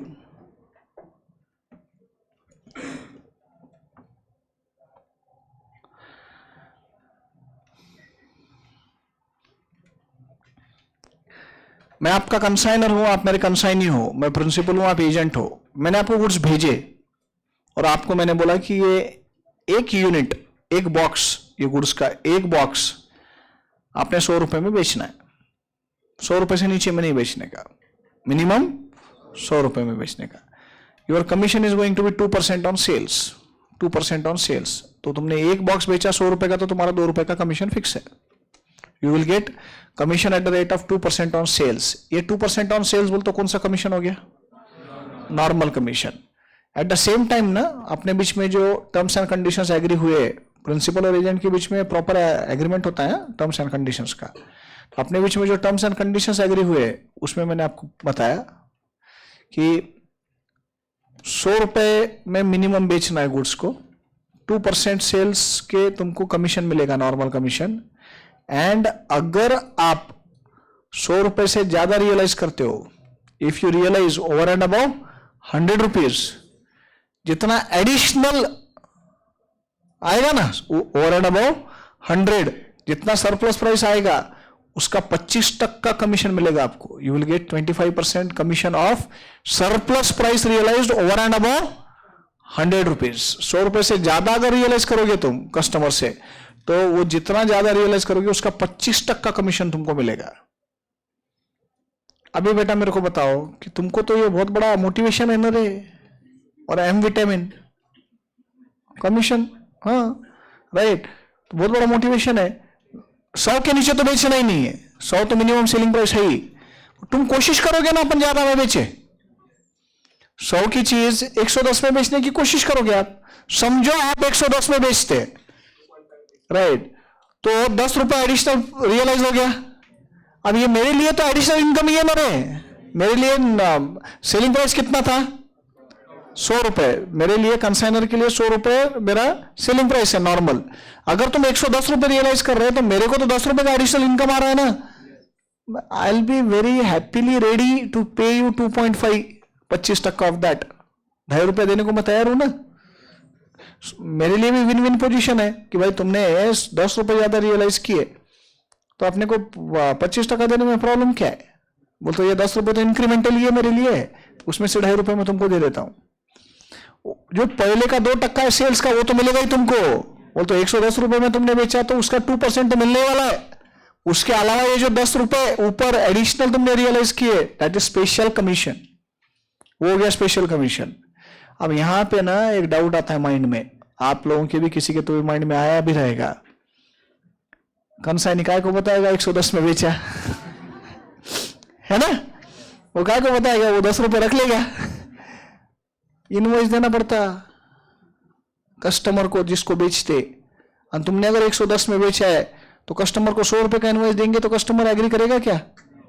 तुम जाके अभी नीचे जाके नोटबुक खरीद के लाए, नोटबुक खत्म हो गई बोल के, समझो ₹100 की नोटबुक है, तुमने ₹100 दिए, तुमको अगर वो सेलर ₹75 का बिल देता है, ₹80 का बिल देता है तो चलेगा? ऐसे कैसे होगा? तुम तो जितने पैसे दे रहे उतने का इनवॉइस बनाना पड़ेगा ना। तो अगर 110 में बेच रहे, अगर 110 में बेच रहे तो इनवॉइस भी तो 110 का बनेगा ना रे। तो इसमें ऐसा देखो, फ्रॉड ही करना है तो फिर वैसे तो बहुत सारे तरीके हैं। तो अब तुम बोलोगे सर बोगस बिल बनाया, राइट, वो वैसे तो बहुत सारे तरीके हैं, तुमको जानना है कैसे करते तो बाद में मिलो, राइट। नहीं तो मैं सिखाऊंगा नहीं फ्रॉड कैसे करना है। बोलने का मतलब ये है कि होना क्या चाहिए लॉजिकली वो अपन डिस्कस कर रहे हैं, right. So what is special commission? It is paid at a certain percentage of surplus price realised over and above a particular value. एक पर्टिकुलर वैल्यू से ऊपर जितना भी तुम रियलाइज करोगे उसका सर्टेन परसेंटेज तुमको स्पेशल कमीशन बोल के दिया जाता है। कौन होता है? Del credere commission, del क्रेडरे।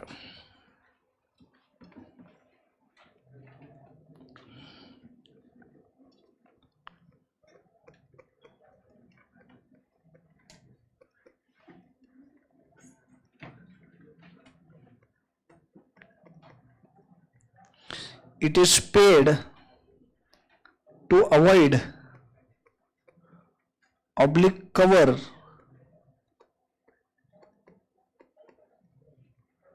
the risk of bad debts.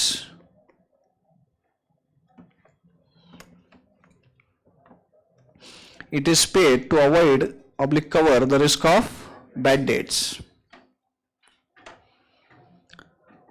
बहुत देर हो गई, मैं प्रिंसिपल बन के बैठा हूं, आपको एजेंट बना के रखा है, थोड़ा चेंज कर देते हैं। आप लोग प्रिंसिपल हो, मैं एजेंट हूं। आपने मेरे को गुड्स भेजे, नॉट बेचे, तुमने मेरे को गुड्स भेजे और मैं तुम्हारे बिहाफ पे ये गुड्स कस्टमर को बेचने वाला हूं, ठीक है। एग्री ये हुआ है कि जितना सेल मैं करूंगा उसका 5% कमीशन मेरे को मिलने वाला है। You are going to pay me 5% of sales. अब मैं जो गुड्स बेच रहा हूं किसके रिस्क पे बेच रहा हूं? कंसाइनर के रिस्क पे ना रे, ओनरशिप थोड़ी पास ऑन हुई मेरे को। लॉ में भी सीखेंगे अपन ये सेल ऑफ गुड्स एक्ट में, ओनरशिप पास ऑन हुई नहीं तो मेरी रिस्क है क्या? किसकी रिस्क है? कंसाइनर किस रिस्क है? ओनर कौन है गुड्स का? कंसाइनर। अब प्रॉब्लम ये है कि मैंने गुड्स बेचे और जिसको बेचे पैसे नहीं दे रहा हो। मैंने जिसको गुड्स बेचे वो पैसे नहीं दे रहा, मेरा कमीशन तो फिक्स है, मैंने बेच दिए ना, मैंने गुड्स बेच दिए ना। हाँ, अब समझा तुमको क्यों प्रिंसिपल बनाया। तो मेरे को बताओ कि मैंने गुड्स बेच दिए 10,000, समझो 10,000 रुपए के गुड्स बेचे मैंने, तो 500 रुपए कमीशन तुम्हारा फिक्स हो गया 5%, राइट। अब वो 10,000 रुपए आ नहीं रहे, बैड डेट हो गया, बैड डेट। वो जिसको गुड्स बेचे थे भाग गया, एब्सकॉन्डिंग, फरार है, या समझो वो इंसॉल्वेंट हो गया, उसका दिवाला निकल गया। अब वो पैसा दे नहीं रहा, पैसा आने नहीं होने वाला, बैड डेट हो गया। गाइस, प्रिंसिपली किसका नुकसान है? तुम्हारा, कंसाइनर का नुकसान है। और मैं तो मेरे 500 रुपये तो ले लिया भाई मैं, बाकी तुम कुछ क्यों ना करो। वो तो रिस्क किसकी है इसमें? कंसाइनर की रिस्क है। अब प्रॉब्लम क्या है ना बेटा इसमें, फिर कंसाइनर तो इसका बेनिफिट उठा सकता ना, फिर तो ऐसे में किसी को भी गुड्स बेच दूंगा, सेल हो गया, मेरा कमीशन फिक्स, राइट। और वो पैसे नहीं दे रहे। अब देखिए कंसाइनर देखे वो देखिए क्या करना है वो करे, कोर्ट में जाए झगड़े करे, मेरा तो कमीशन हो गया। ऐसे नहीं चलता। कंसाइनर जो रहता वो कोई ऐसा तो कोई ऐसा सादा सुदा इंसान नहीं रहता जो तुमको एजेंट बोल के रख रहा है, वो प्रिंसिपल है तुम्हारा, राइट। डेंजर रहते हो। कंसाइनर को बोलता देख तेरे को 5% कमीशन दे रहा है मैं नॉर्मल के, और 2% कमीशन ले, और 2%। लेकिन लेकिन लेकिन लेकिन अगर बैड डेट्स का लॉस हुआ तो वो तेरा, और 2% ले ले तो कमीशन, कोई प्रॉब्लम नहीं, further 2%। But if there is loss of bad debts you have to bear the loss, तो consignee has to bear the loss. अब मेरे को बताओ मैं किसी को भी बेचता क्या गुड्स? कैसे क्या किसी को भी बेचूंगा मैं? प्रॉब्लम क्या हो जाएगा किसी को भी बेचने में? कल को जाके उसने पैसे नहीं दिए तो नुकसान मेरा है ना, मैंने बेयर करना है ना। कंसाइनर तो सेफ हो गया, उसने तो इंश्योरेंस कवर ले लिया 2% देखिए, आज बड़ा प्रीमियम पे किया उसने 2%, और कल को लॉस हुआ तो कंसाइनर बेयर करेगा, तो उसके लिए तो यार वो तो सेफ हो गया, right. So what is del credere commission? It is paid to avoid और cover the risk of bad debts. Important conclusion here, when Del Creditore commission is paid, it will be the loss of, bad debts will be the loss of consignee. Very good. And if it is not paid, loss of bad debts will be loss of consignor. Consignor का loss रहेगा। ये पता का कहता है नक्की। तो बेटा ये 3 टाइप की commission, normal, special, del credere commission. I hope it is clear. So normal commission is paid under normal circumstances as a certain percentage of sales. Special commission is paid at a certain percentage of surplus price realized by consignee over and above a particular level. And Del Creditore commission, it is paid by consignor to the consignee to avoid or cover the risk of bad debts. Clear है तीनों भी? अच्छा, और एक इसी के related एक principal question है, लॉजिकली एंड प्रिंसिपली भी डेल क्रेडिटरी कमीशन कौन से सेल्स पे कैलकुलेट होना चाहिए? नहीं, ऑप्शन देता हूं। Option A cash sales, option B credit sales, option C total sales, option D none. You are absolutely right, credit sales. लेकिन एग्जाम में ऐसा नहीं करना। कैश किधर? कैश में बैड डेट्स कैसे होंगे मेरे भाई? कैश सेल्स में बैड डेट्स कैसे होंगे? कैश सेल्स बोल तो गुड्स गए, कैश आया, बैड डेट्स कैसे होता है उसमें कैश सेल्स में? प्रिंसिपली किस पे देना पड़ेगा? क्रेडिट सेल्स पे प्रिंसिपली। क्यों? तो bad debts will arise only in case of credit sales. लेकिन practically it is very difficult to keep a track कि कौन से गुड्स कैश सेल्स है, कौन से गुड्स क्रेडिट सेल्स में गए। आप कंसाइनर हो, मैं कंसाइनी हूं, कैसे ट्रैक रखोगे रे आप कि मैंने किया हुआ सेल कैश सेल से कि क्रेडिट सेल से? मेरे को क्या है, देखो मेरे को अगर क्रेडिट सेल पे सिर्फ डेल क्रेडिटरी कमीशन मिलने वाला है तो मैं क्या बोलता हूं, कैश सेल को भी मैं क्रेडिट सेल बताऊंगा ना रे। मेरे को क्या, मैं बताऊंगा कि ये कस्टमर आज गुड्स लेके गया, कल सवेरे उसने पैसे दिए, तो भी क्रेडिट सेल छुआ ना। आई कैन मैनिपुलेट ना। फिर उसके वजह फिर इसका क्या सोल्यूशन है? सिंपल सोल्यूशन है, सिंपल सोल्यूशन है। आप क्या बोलते हैं मेरे को, आप कंसाइनर हो, आप मेरे को बोलोगे देखो सर, देख भाई एजेंट, राइट, क्रेडिट सेल्स के 2% देने वाला था ना, टोटल सेल्स पे दूंगा 1.5%। क्या बोला समझा? क्रेडिट सेल्स पे 2% देने वाले थे ना, कौन ट्रैक रखेगा credit sales and cash sales का? झंझटी नहीं, टोटल सेल्स पे 1.5% दूंगा। कहता है का बोल, तो फिर वो झंझट नहीं रहेगा कि कौन से कैश सेल्स हुए कौन से क्रेडिट सेल्स हुए। तो बेटा प्रॉब्लम सॉल्व करते वक्त एग्जाम में ऐसा दिया हुआ ही रहता है कि डेल क्रेडिटर कमीशन इतना इतना है, और वो डेल क्रेडिटर कमीशन अपन टोटल सेल्स पे ही कैलकुलेट करते हैं, we do not calculate it on credit sales. Problem में वैसी इंफॉर्मेशन भी नहीं रहती दी हुई। हाँ, और अगर स्पेसिफिक बोला है प्रॉब्लम में, स्पेसिफिकली लिखा है that del creditor commission is to be paid at a certain percentage of credit sales, तो फिर तुम क्रेडिट सेल्स पे दोगे। अगर स्पेसिफिक लिखा है तो otherwise you will calculate it on total sales. कहते हैं, समझा?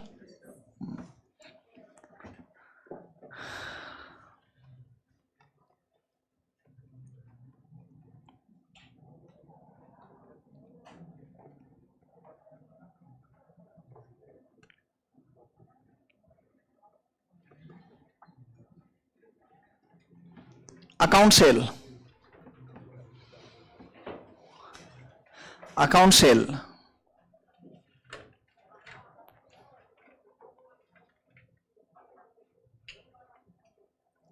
कैसी उल्टी उल्टी चीजें सिखा रहे सर। अकाउंट करंट सिखाया, करंट अकाउंट हमको मालूम था है ना, करंट अकाउंट मालूम था, तो अकाउंट करंट सिखाया। सेल अकाउंट हमको मालूम है, तो आप बोल रहे अकाउंट सेल। भाई जो सिलेबस में वो पढ़ाना पड़ेगा ना। क्या रहता अकाउंट सेल, लिख लो फिर समझाता हूं।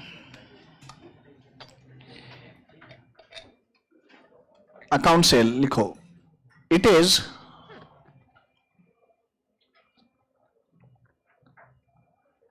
Is a periodical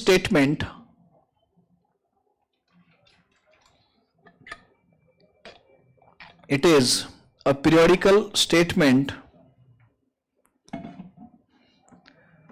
prepared and rendered by the consignee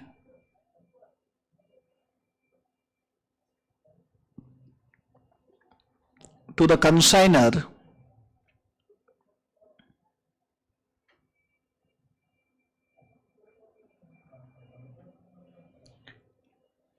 full stop.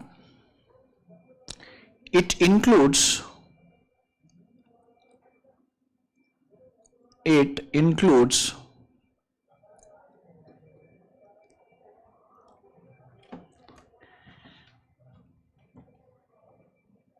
details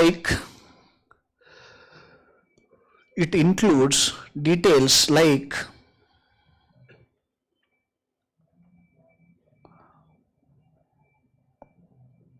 goods sold by consignee,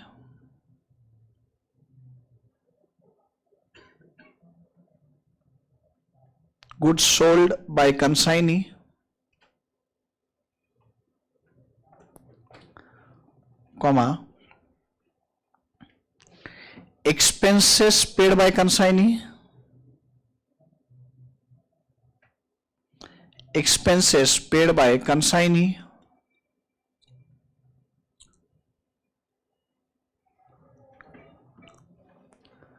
comma, commission entitled by consignee,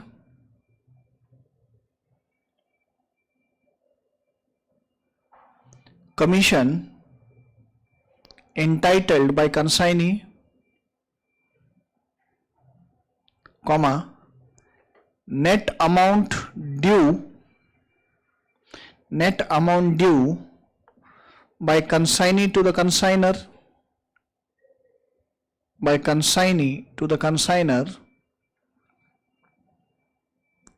etc.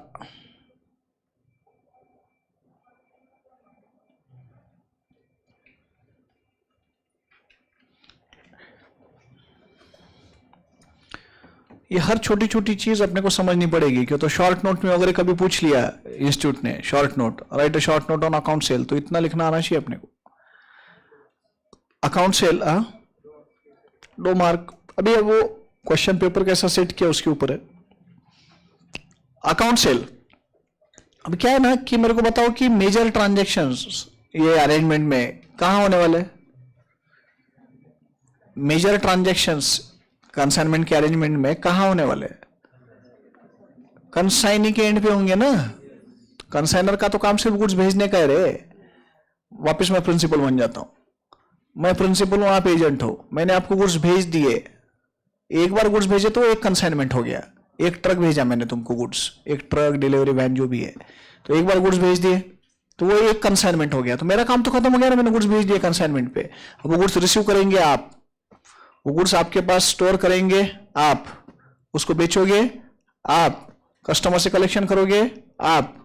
ये सारे ट्रांजैक्शंस, मेजर ट्रांजैक्शंस आपके एंड पे होने वाले हैं ना। बट ये ट्रांजैक्शंस है किसके? है तो मेरे ना, कंसाइनर के, भले कर रहे हो तुम, बट सारे ट्रांजैक्शंस है मेरे, तो मेरे को अकाउंट फॉर तो मेरे बुक्स में करना पड़ेगा ना इन सब के लिए।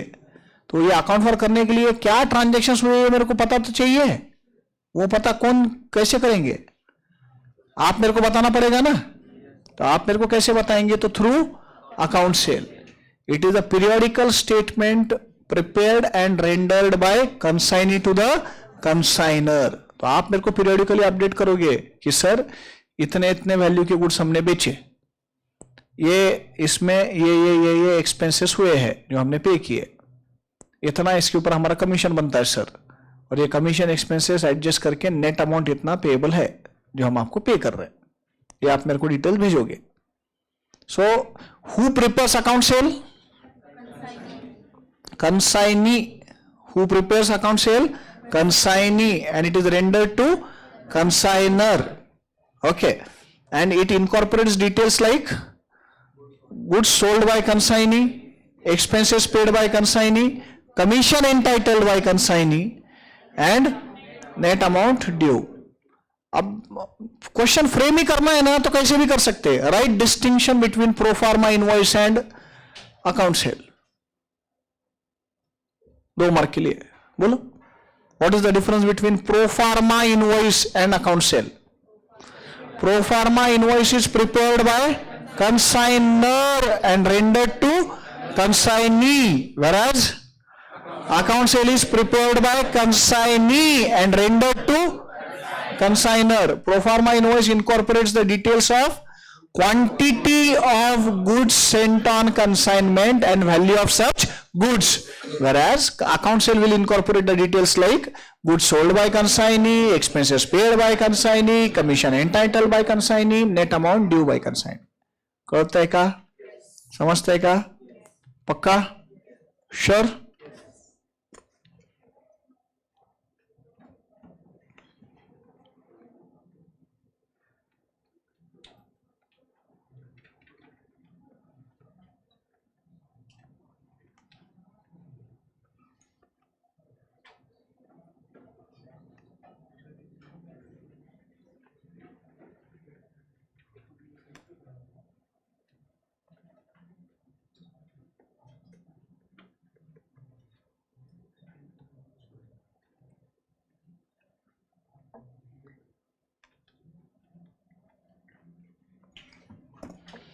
Recurring versus non recurring expenses.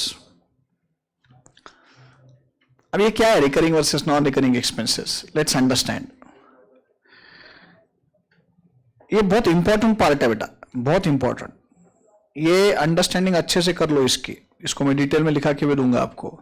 वैसे कॉम्प्रिहेंसिव रिवीजन बैच है, रेगुलर बैच में तो आपको याद रहेगा कि एक ड्राइंग बनी थी बहुत बड़ी सारी स्क्रीन पे, राइट। ट्रक वर्क निकला था, ट्रक बहुत सारा घूम के घाट वाट चढ़ के, है ना, याद आ रहा क्या कुछ जिन्होंने रेगुलर बैच की हुई है?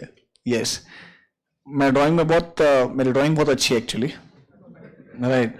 स्कूल में हमेशा मैं फर्स्ट आता था ड्राइंग में, नीचे से, हाँ। तो मस्त इसको समझाने के लिए एक ड्राइंग निकालते हैं हम। वैसे जोक्स अपार्ट अच्छी ड्राइंग बनाता मैं, एनीवे ड्राइंग नहीं बनाने वाला मैं आपको यहाँ पे, लेकिन समझाऊंगा आपको कि कंसेप्ट क्या है। कंसाइनमेंट पे जब गुड्स भेजे जाते हैं तो बेटा कंसाइनर का रोल है गुड्स भेजने का, कंसाइनी का रोल है वो गुड्स रिसीव करके स्टोर करके बेचने का। खर्चे दोनों एंड पे होते हैं, कुछ खर्चे कंसाइनर भी पे करता है, कुछ खर्चे कंसाइनी भी पे करता है। ये जो एक्सपेंसेस पे करते हैं कंसाइनर या कंसाइनी, बहुत अच्छे से समझो, पे किसी को भी करने दो, पे किसी को भी करने दो, ये खर्चे है किसके? कंसाइनर के खर्चे हैं। बोल तो आप एजेंट हो, मैं प्रिंसिपल हूं, तो आपने खर्चा पे किया तो तुम मेरे बिहाफ पे कर रहे हो ना साहब, मेरे बिहाफ पे कर रहे हो ना, तो obviously that needs to be borne by me only, वो खर्चे मैंने बेयर करने चाहिए, even though those are paid by you, by agent. तो सबसे पहले तो दिमाग में ये भर लो कि let the expense be paid by consignor और let it be paid by consignee, it will be the expenditure of consignor only, ये कंसाइनर का खर्चा रहेगा। Who has to bear?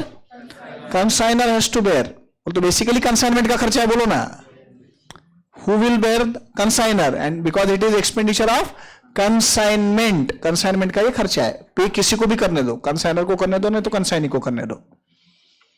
अब ये जो एक्सपेंसेस पे होते हैं, कुछ कंसाइनर पे करता है, कुछ कंसाइनी पे करता है, वो एक्सपेंसेस को दो कैटेगरीज में डिवाइड करना है, रिकरिंग, नॉन रिकरिंग एक्सपेंसेस।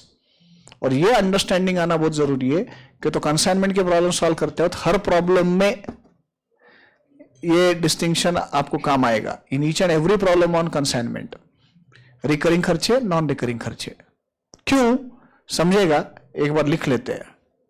लिखो डिस्टिंक्शन, ये डिस्टिंक्शन लिखना है अपने को, फॉर्मेट बनाओ डिस्टिंक्शन का, serial number, recurring expenses, non recurring expenses.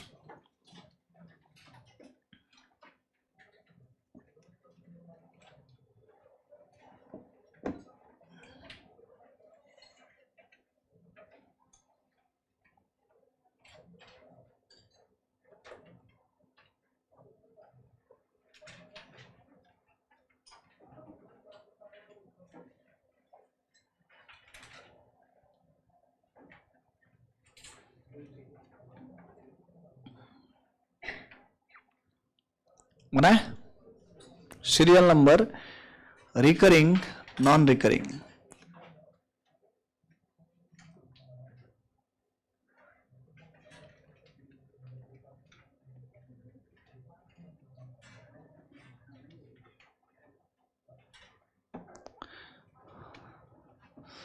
Serial number 1,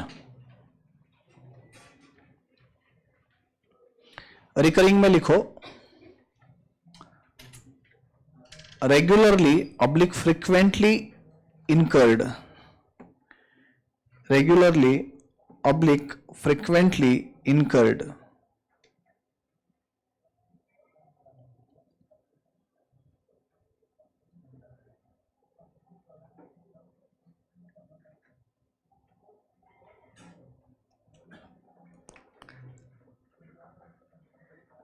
इधर लिखो नॉन रिकरिंग में rarely incurred,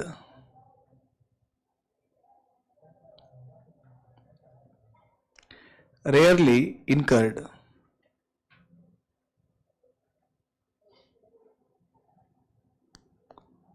number 2,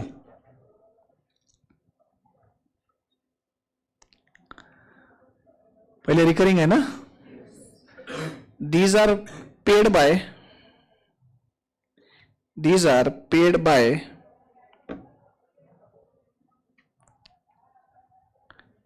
consignee only, these are paid by consignee only। इधर लिखो these are paid by, बोल तो कहां, नॉन रिकरिंग में, these are paid by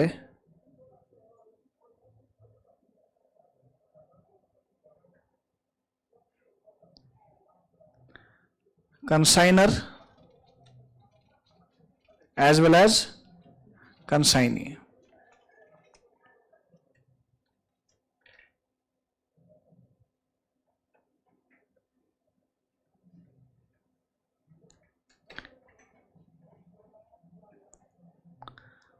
consigner as well as consignee। Serial number 3, recurring में लिखो these are paid या these are incurred,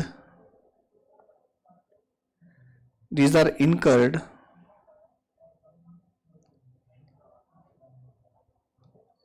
after the goods reach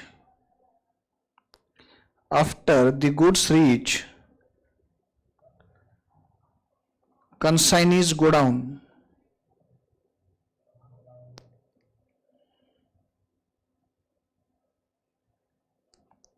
After the goods reach, consignees go down.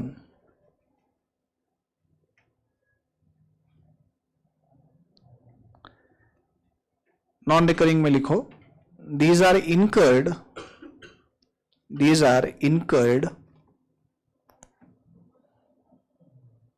before the goods reach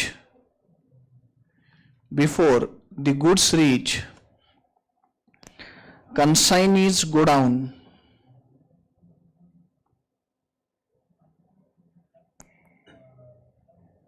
Before the goods reach consignees go down.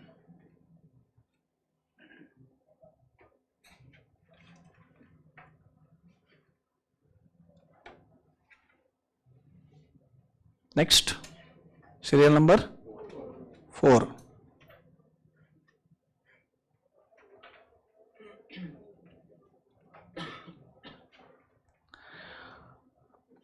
Recurring में लिखो,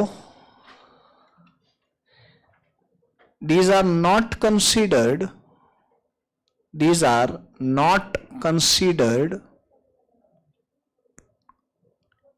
in valuation of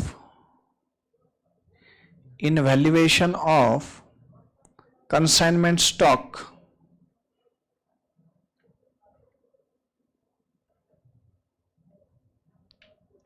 These are not considered in valuation of consignment stock. और इधर लिखो non recurring में, these are added proportionately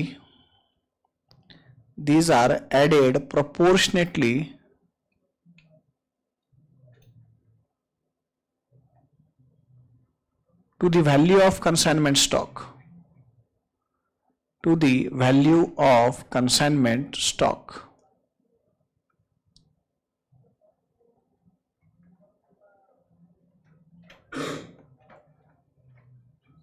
Serial number 5. Recurring में लिखो, these are not considered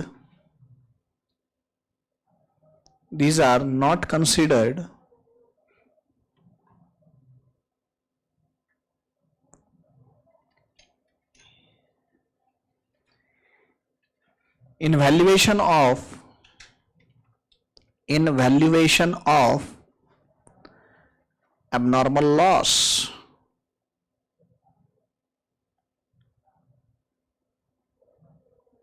और इधर लिखो नॉन रिकरिंग में, these are added proportionately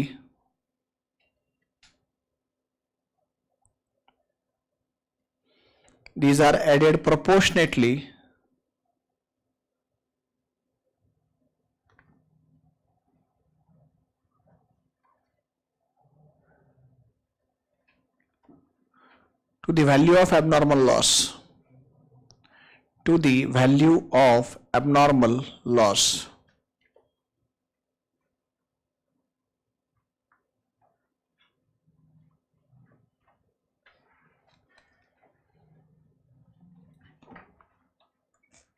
लिख दिया। और एक पॉइंट है छठा, बट थोड़ा सा पहले एक्सप्लेन कर देता हूं, फिर लिखते हैं। एग्जांपल्स लिखने एक्चुअली 6th पॉइंट में अपने को। अब सबसे पहले तो बेटा कंसाइनमेंट के अरेंजमेंट तुमको दिमाग में बैठानी पड़ेगी कि कंसाइनमेंट बोलते एग्जैक्टली क्या होता है। तो अभी तक जो कुछ डिस्कस किया पिछले 1-1.5 घंटे में, क्या मतलब है कंसाइनमेंट का? एक इंसान जिसको हम प्रिंसिपल बोल रहे हैं, जिसको हम कंसाइनर बोल रहे हैं, वो गुड्स भेज रहा है। दूसरा इंसान जो एजेंट है, जिसको हम कंसाइनी बोल रहे हैं, वो गुड्स रिसीव कर रहा है। फिर वो गुड्स रिसीव करके उसके पास रख के वो गुड्स कस्टमर्स को बेच रहा है। अब कस्टमर से बेच के फिर जो भी पैसा रिकवर होगा उसमें से उसका कमीशन वगैरह एडजस्ट करके वो पैसा वापस कंसाइनर को देगा। ठीक है ना? तो ये प्रिंसिपल एजेंट रिलेशनशिप तो दिमाग में जा रही है। अब कंसाइनर जब गुड्स भेज रहा है तो एक बार उसने गुड्स भेजे तो वो एक कंसाइनमेंट माना जाता है। एक कंसाइनमेंट गया, जैसे समझो मैं थोड़ी देर पहले बोला तुमको कि एक ट्रक भर के गुड्स भेजे, तो एक ट्रक जो गया वो एक कंसाइनमेंट हो गया ना। अब जब अगली बार जाएगा ट्रक भर के तो सेकंड कंसाइनमेंट रहेगा, उस कंसाइनमेंट का प्रॉफिट और लॉस अपने को ढूंढना है, एक कंसाइनमेंट का, सिंगल कंसाइनमेंट का। तो बेटा ये पूरे अरेंजमेंट में कंसाइनर का रोल तो लिमिटेड है ना, कि वो गुड्स भेज रहा है, गुड्स भेजने तक का जो उसका रोल है ना। क्या बोल रहा हूं, समझ में आ रहा है? राइट। अब जब वो गुड्स भेजता है, when he sends the goods, obviously for sending the goods he will be paying certain expenses. Goods भेजते हो तो कुछ ना कुछ खर्चे होंगे जो वो पे करेगा। जैसे कि सिंपल एग्जांपल दे तो पैकिंग चार्जेस, गुड्स भेजने के पहले पैक करते रहेंगे ना ढंग से उसको, तो those packing charges, those expenses will be paid by consignor. भेजेगा तो ट्रांसपोर्ट से भेजेगा ना, राइट। तो ट्रांसपोर्टेशन फ्रेट कॉस्ट आ गया, बराबर है, those will be paid by consignor. Loading expenses, loading, truck में गुड्स लोड भी तो करने पड़ेंगे, गोडाउन से गुड्स निकलेंगे, शॉप से गुड्स निकलेंगे, ट्रक में लोड होंगे, तो लोडिंग एक्सपेंसेस, जिसको अपन वो थोड़ी देर पहले सीखा हुआ लोडिंग अलग, ये लोडिंग बोलते हमाली, लेबर को जो वेजेस देते ना वो राइट, लोडिंग, लोडिंग अनलोडिंग जो बोलते, वो लोडिंग चार्जेस, ये भी तो कंसाइनर पे करेगा ना। So all these expenses will be paid by consignor. थोड़ा सा दिमाग लगाओ, खुद ब खुद समझ जाओगे। मेरे को बताओ, जब मैं बोल रहा हूं कि कंसाइनमेंट पे एक बार गुड्स भेजे तो वो एक कंसाइनमेंट हो गया, तो बेटा ये खर्चे भी तो एक ही बार होंगे ना, कि बार बार होंगे? और जब भेजेगा ये गुड्स एक बार एक कंसाइनमेंट में, तो खर्चे भी तो एक ही बार करेगा ना। So all these expenses paid by consignor will be non recurring expenses. Meaning तो तुमको सबको पता है, रिकरिंग मतलब बार बार होने वाले, नॉन रिकरिंग मतलब एक बार या कभी कभार होने वाले, रेयरली होने वाले खर्चे। तो मेरे को बताओ, कंसाइनर का रोल अगर सिर्फ गुड्स भेजने का ही है, कंसाइनर का रोल अगर गुड्स भेजने का ही है, तो इन दैट केस जो भी खर्चे वो पे करेगा, which ever expenses he is paying, that expenditure will be non recurring, that will be non recurring. अब कंसाइनिंग की बात करते, कंसाइनिंग कॉमन सेंस की बात है। कंसाइनर भेजते हो तो अगर गुड्स एक बार भेज रहा, तो कंसाइनर रिसीव भी एक ही बार करेंगे ना। कैसे होता है, पहले 2 टायर आते ट्रक के, फिर 4 दिन बाद और 2 टायर आएंगे, ऐसे तो नहीं होगा ना। भेजे अगर एक बार है तो रिसीव भी एक ही बार करेंगे। तो गुड्स रिसीव करते हो तो भी तो खर्चे होते हैं, गुड्स रिसीव करते हो भी खर्चे होते हैं। जैसे समझो for example sake, water transport से गुड्स आए, कंसाइनर कंसाइनी अलग अलग कंट्री में, एंड वाटर ट्रांसपोर्ट से गुड्स आए, तो जिस डॉक पे वो आते हैं, डॉक यू अंडरस्टैंड ना, राइट, जिस डॉक पे गुड्स आते हैं वो डॉक से क्लियर भी तो करा के लेने पड़ते हैं ना गुड्स, उसको डॉक चार्जेस पे करने पड़ते हैं कंसाइनी को, वहां पे ही has to pay dock charges, not just dock charges, clearing charges बोल सकते हैं उसको अपन, right, clearing charges, dock charges. पहले तो ऑक्ट्राई भी था, ऑक्ट्राई, अब समझो ऑक्ट्राई निकल गया है, अब ऑक्ट्राई है नहीं, बट ये सारे चार्जेस कंसाइनी को फॉर रिसीविंग द गुड्स पे करने पड़ेंगे। उसके गोडाउन में स्टोर भी तो करेगा वो गुड्स, तो अनलोडिंग एक्सपेंसेस आ गए, ट्रक में से गुड्स उतारेगा और उसके गोडाउन में रखेगा, तो ये अनलोडिंग एक्सपेंसेस हो गए। अब ये जो एग्जांपल अभी मैं दे रहा हूं, ये सारे एग्जांपल मेरे को बताओ, ये खर्चे कब होंगे? On receiving the goods. अब ये बार बार होंगे कि एक बार होंगे? एक ही बार होंगे ना, तो these expenses will be non recurring. अब गुड्स आके गोडाउन, कंसाइनी के गोडाउन में सेटल हो गए, गुड्स आके कंसाइनी के गोडाउन में गुड्स सेटल हो गए। अब उसको बेच के आगे की प्रोसेस होती रहेगी। क्या लगता है एक साथ पूरे गुड्स बेचे जाते? अरे वो तो जैसे कस्टमर आएगा, जैसे डिमांड आएगा वैसे होंगे ना। तो बेटा कंसाइनी के गोडाउन में गुड्स आने के बाद के जो खर्चे हैं जो कंसाइनी पे करेगा, वो सारे रिकरिंग है। अभी एडवर्टीजमेंट का खर्चा है, रेगुलर बेसिस पे करना पड़ता है ना, गोडाउन का रेंट है, रेगुलर बेसिस पे देना पड़ेगा ना, वॉचमैन की सैलरी है, गोडाउन के वॉचमैन की रेगुलर देनी पड़ेगी ना, सेल्समैन का कमीशन है, जब जब सेल्स होंगे तो देना पड़ेगा ना, सेलिंग के एक्सपेंसेस है, मार्केटिंग के खर्चे, ये सब रिकरिंग खर्चे हो गए ना, राइट। तो कंसाइनी दोनों खर्चे पे कर रहा है। कौन से? नॉन रिकरिंग भी, रिकरिंग भी, नॉन रिकरिंग भी और रिकरिंग भी। क्या बोल रहा हूं, समझ में आ रहा है? Come to the first point of distinction, पहले पॉइंट पे आओ। पहला पॉइंट मीनिंग का हमने लिखा, recurring expenses are regularly or frequently incurred. These are regularly or frequently incurred, whereas non-recurring expenses are rarely incurred. Those are incurred rarely, right? Number 2, second point, recurring expenses are paid by consignee only. Consignor pay करता ही नहीं recurring. Consignee का काम सिर्फ क्या है, goods भेजने का है, तो गुड्स भेजने के टाइम जो खर्चा होता है वो क्या होता है, नॉन रिकरिंग। तो consignor won't be paying recurring expenses, so recurring expenses are paid by consignee only, whereas non-recurring expenses are paid by consigner as well as consignee. क्यों, तो consignee गुड्स, कंसाइनर गुड्स भेजते वक्त जो खर्चा करता है वो नॉन रिकरिंग है, तो वो गुड्स रिसीव भी तो करेगा ना कंसाइनी, तो गुड्स रिसीव करने के लिए होने वाला खर्चा भी क्या हो गया, नॉन रिकरिंग। नॉन रिकरिंग, तो non recurring expenses are paid by consignor as well as consignee. कहते का इस पॉइंट को थोड़ा अलग तरीके से भी मैं बता सकता हूं। Consignor pays only non recurring expenses, consignee pays both. क्या बोला, समझा क्या? Consignor pays only non recurring expenses, consignee pays both. Even problem solve करते हुए भी ये सेंटेंस बार बार आने वाला है कि कंसाइनर ने पे किए हुए खर्चे अगर है, दिमाग लगाने का नहीं, वो सारे के सारे नॉन रिकरिंग है, सारे के सारे नॉन रिकरिंग है। कहते हैं third point, recurring expenses are incurred after the goods reach consignee's godown. Consignee के गोडाउन में गुड्स आने के बाद के खर्चे सारे रिकरिंग है, एंड कंसाइनी के गोडाउन में गुड्स आने के पहले के खर्चे नॉन रिकरिंग है।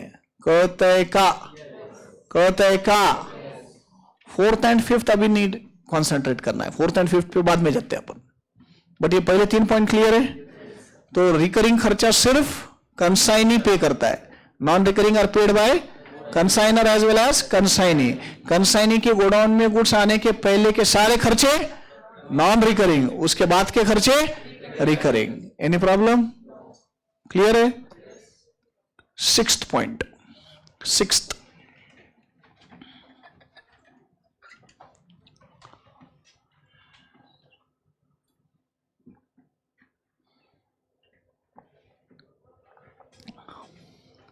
रिकरिंग में लिखो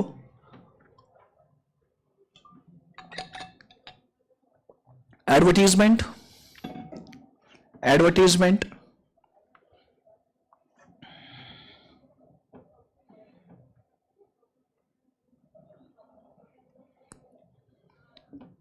selling expenses,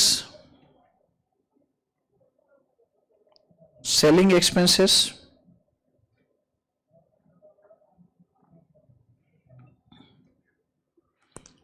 comma,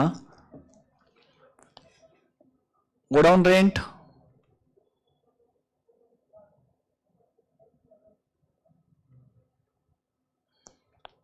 comma, salesman commission, salesman commission,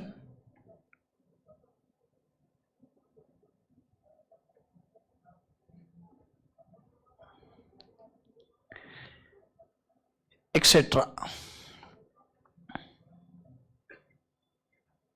non recurring में लिखो packing charges,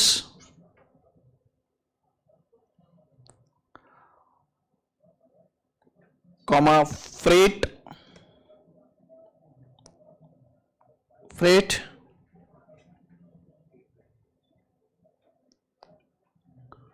comma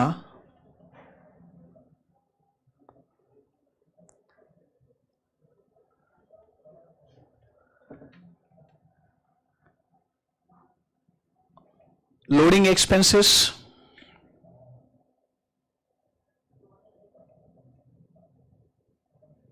comma unloading expenses, comma dock charges, dock charges,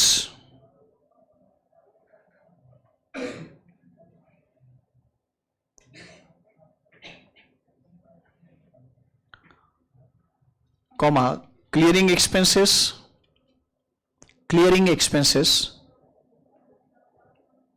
etc. etc.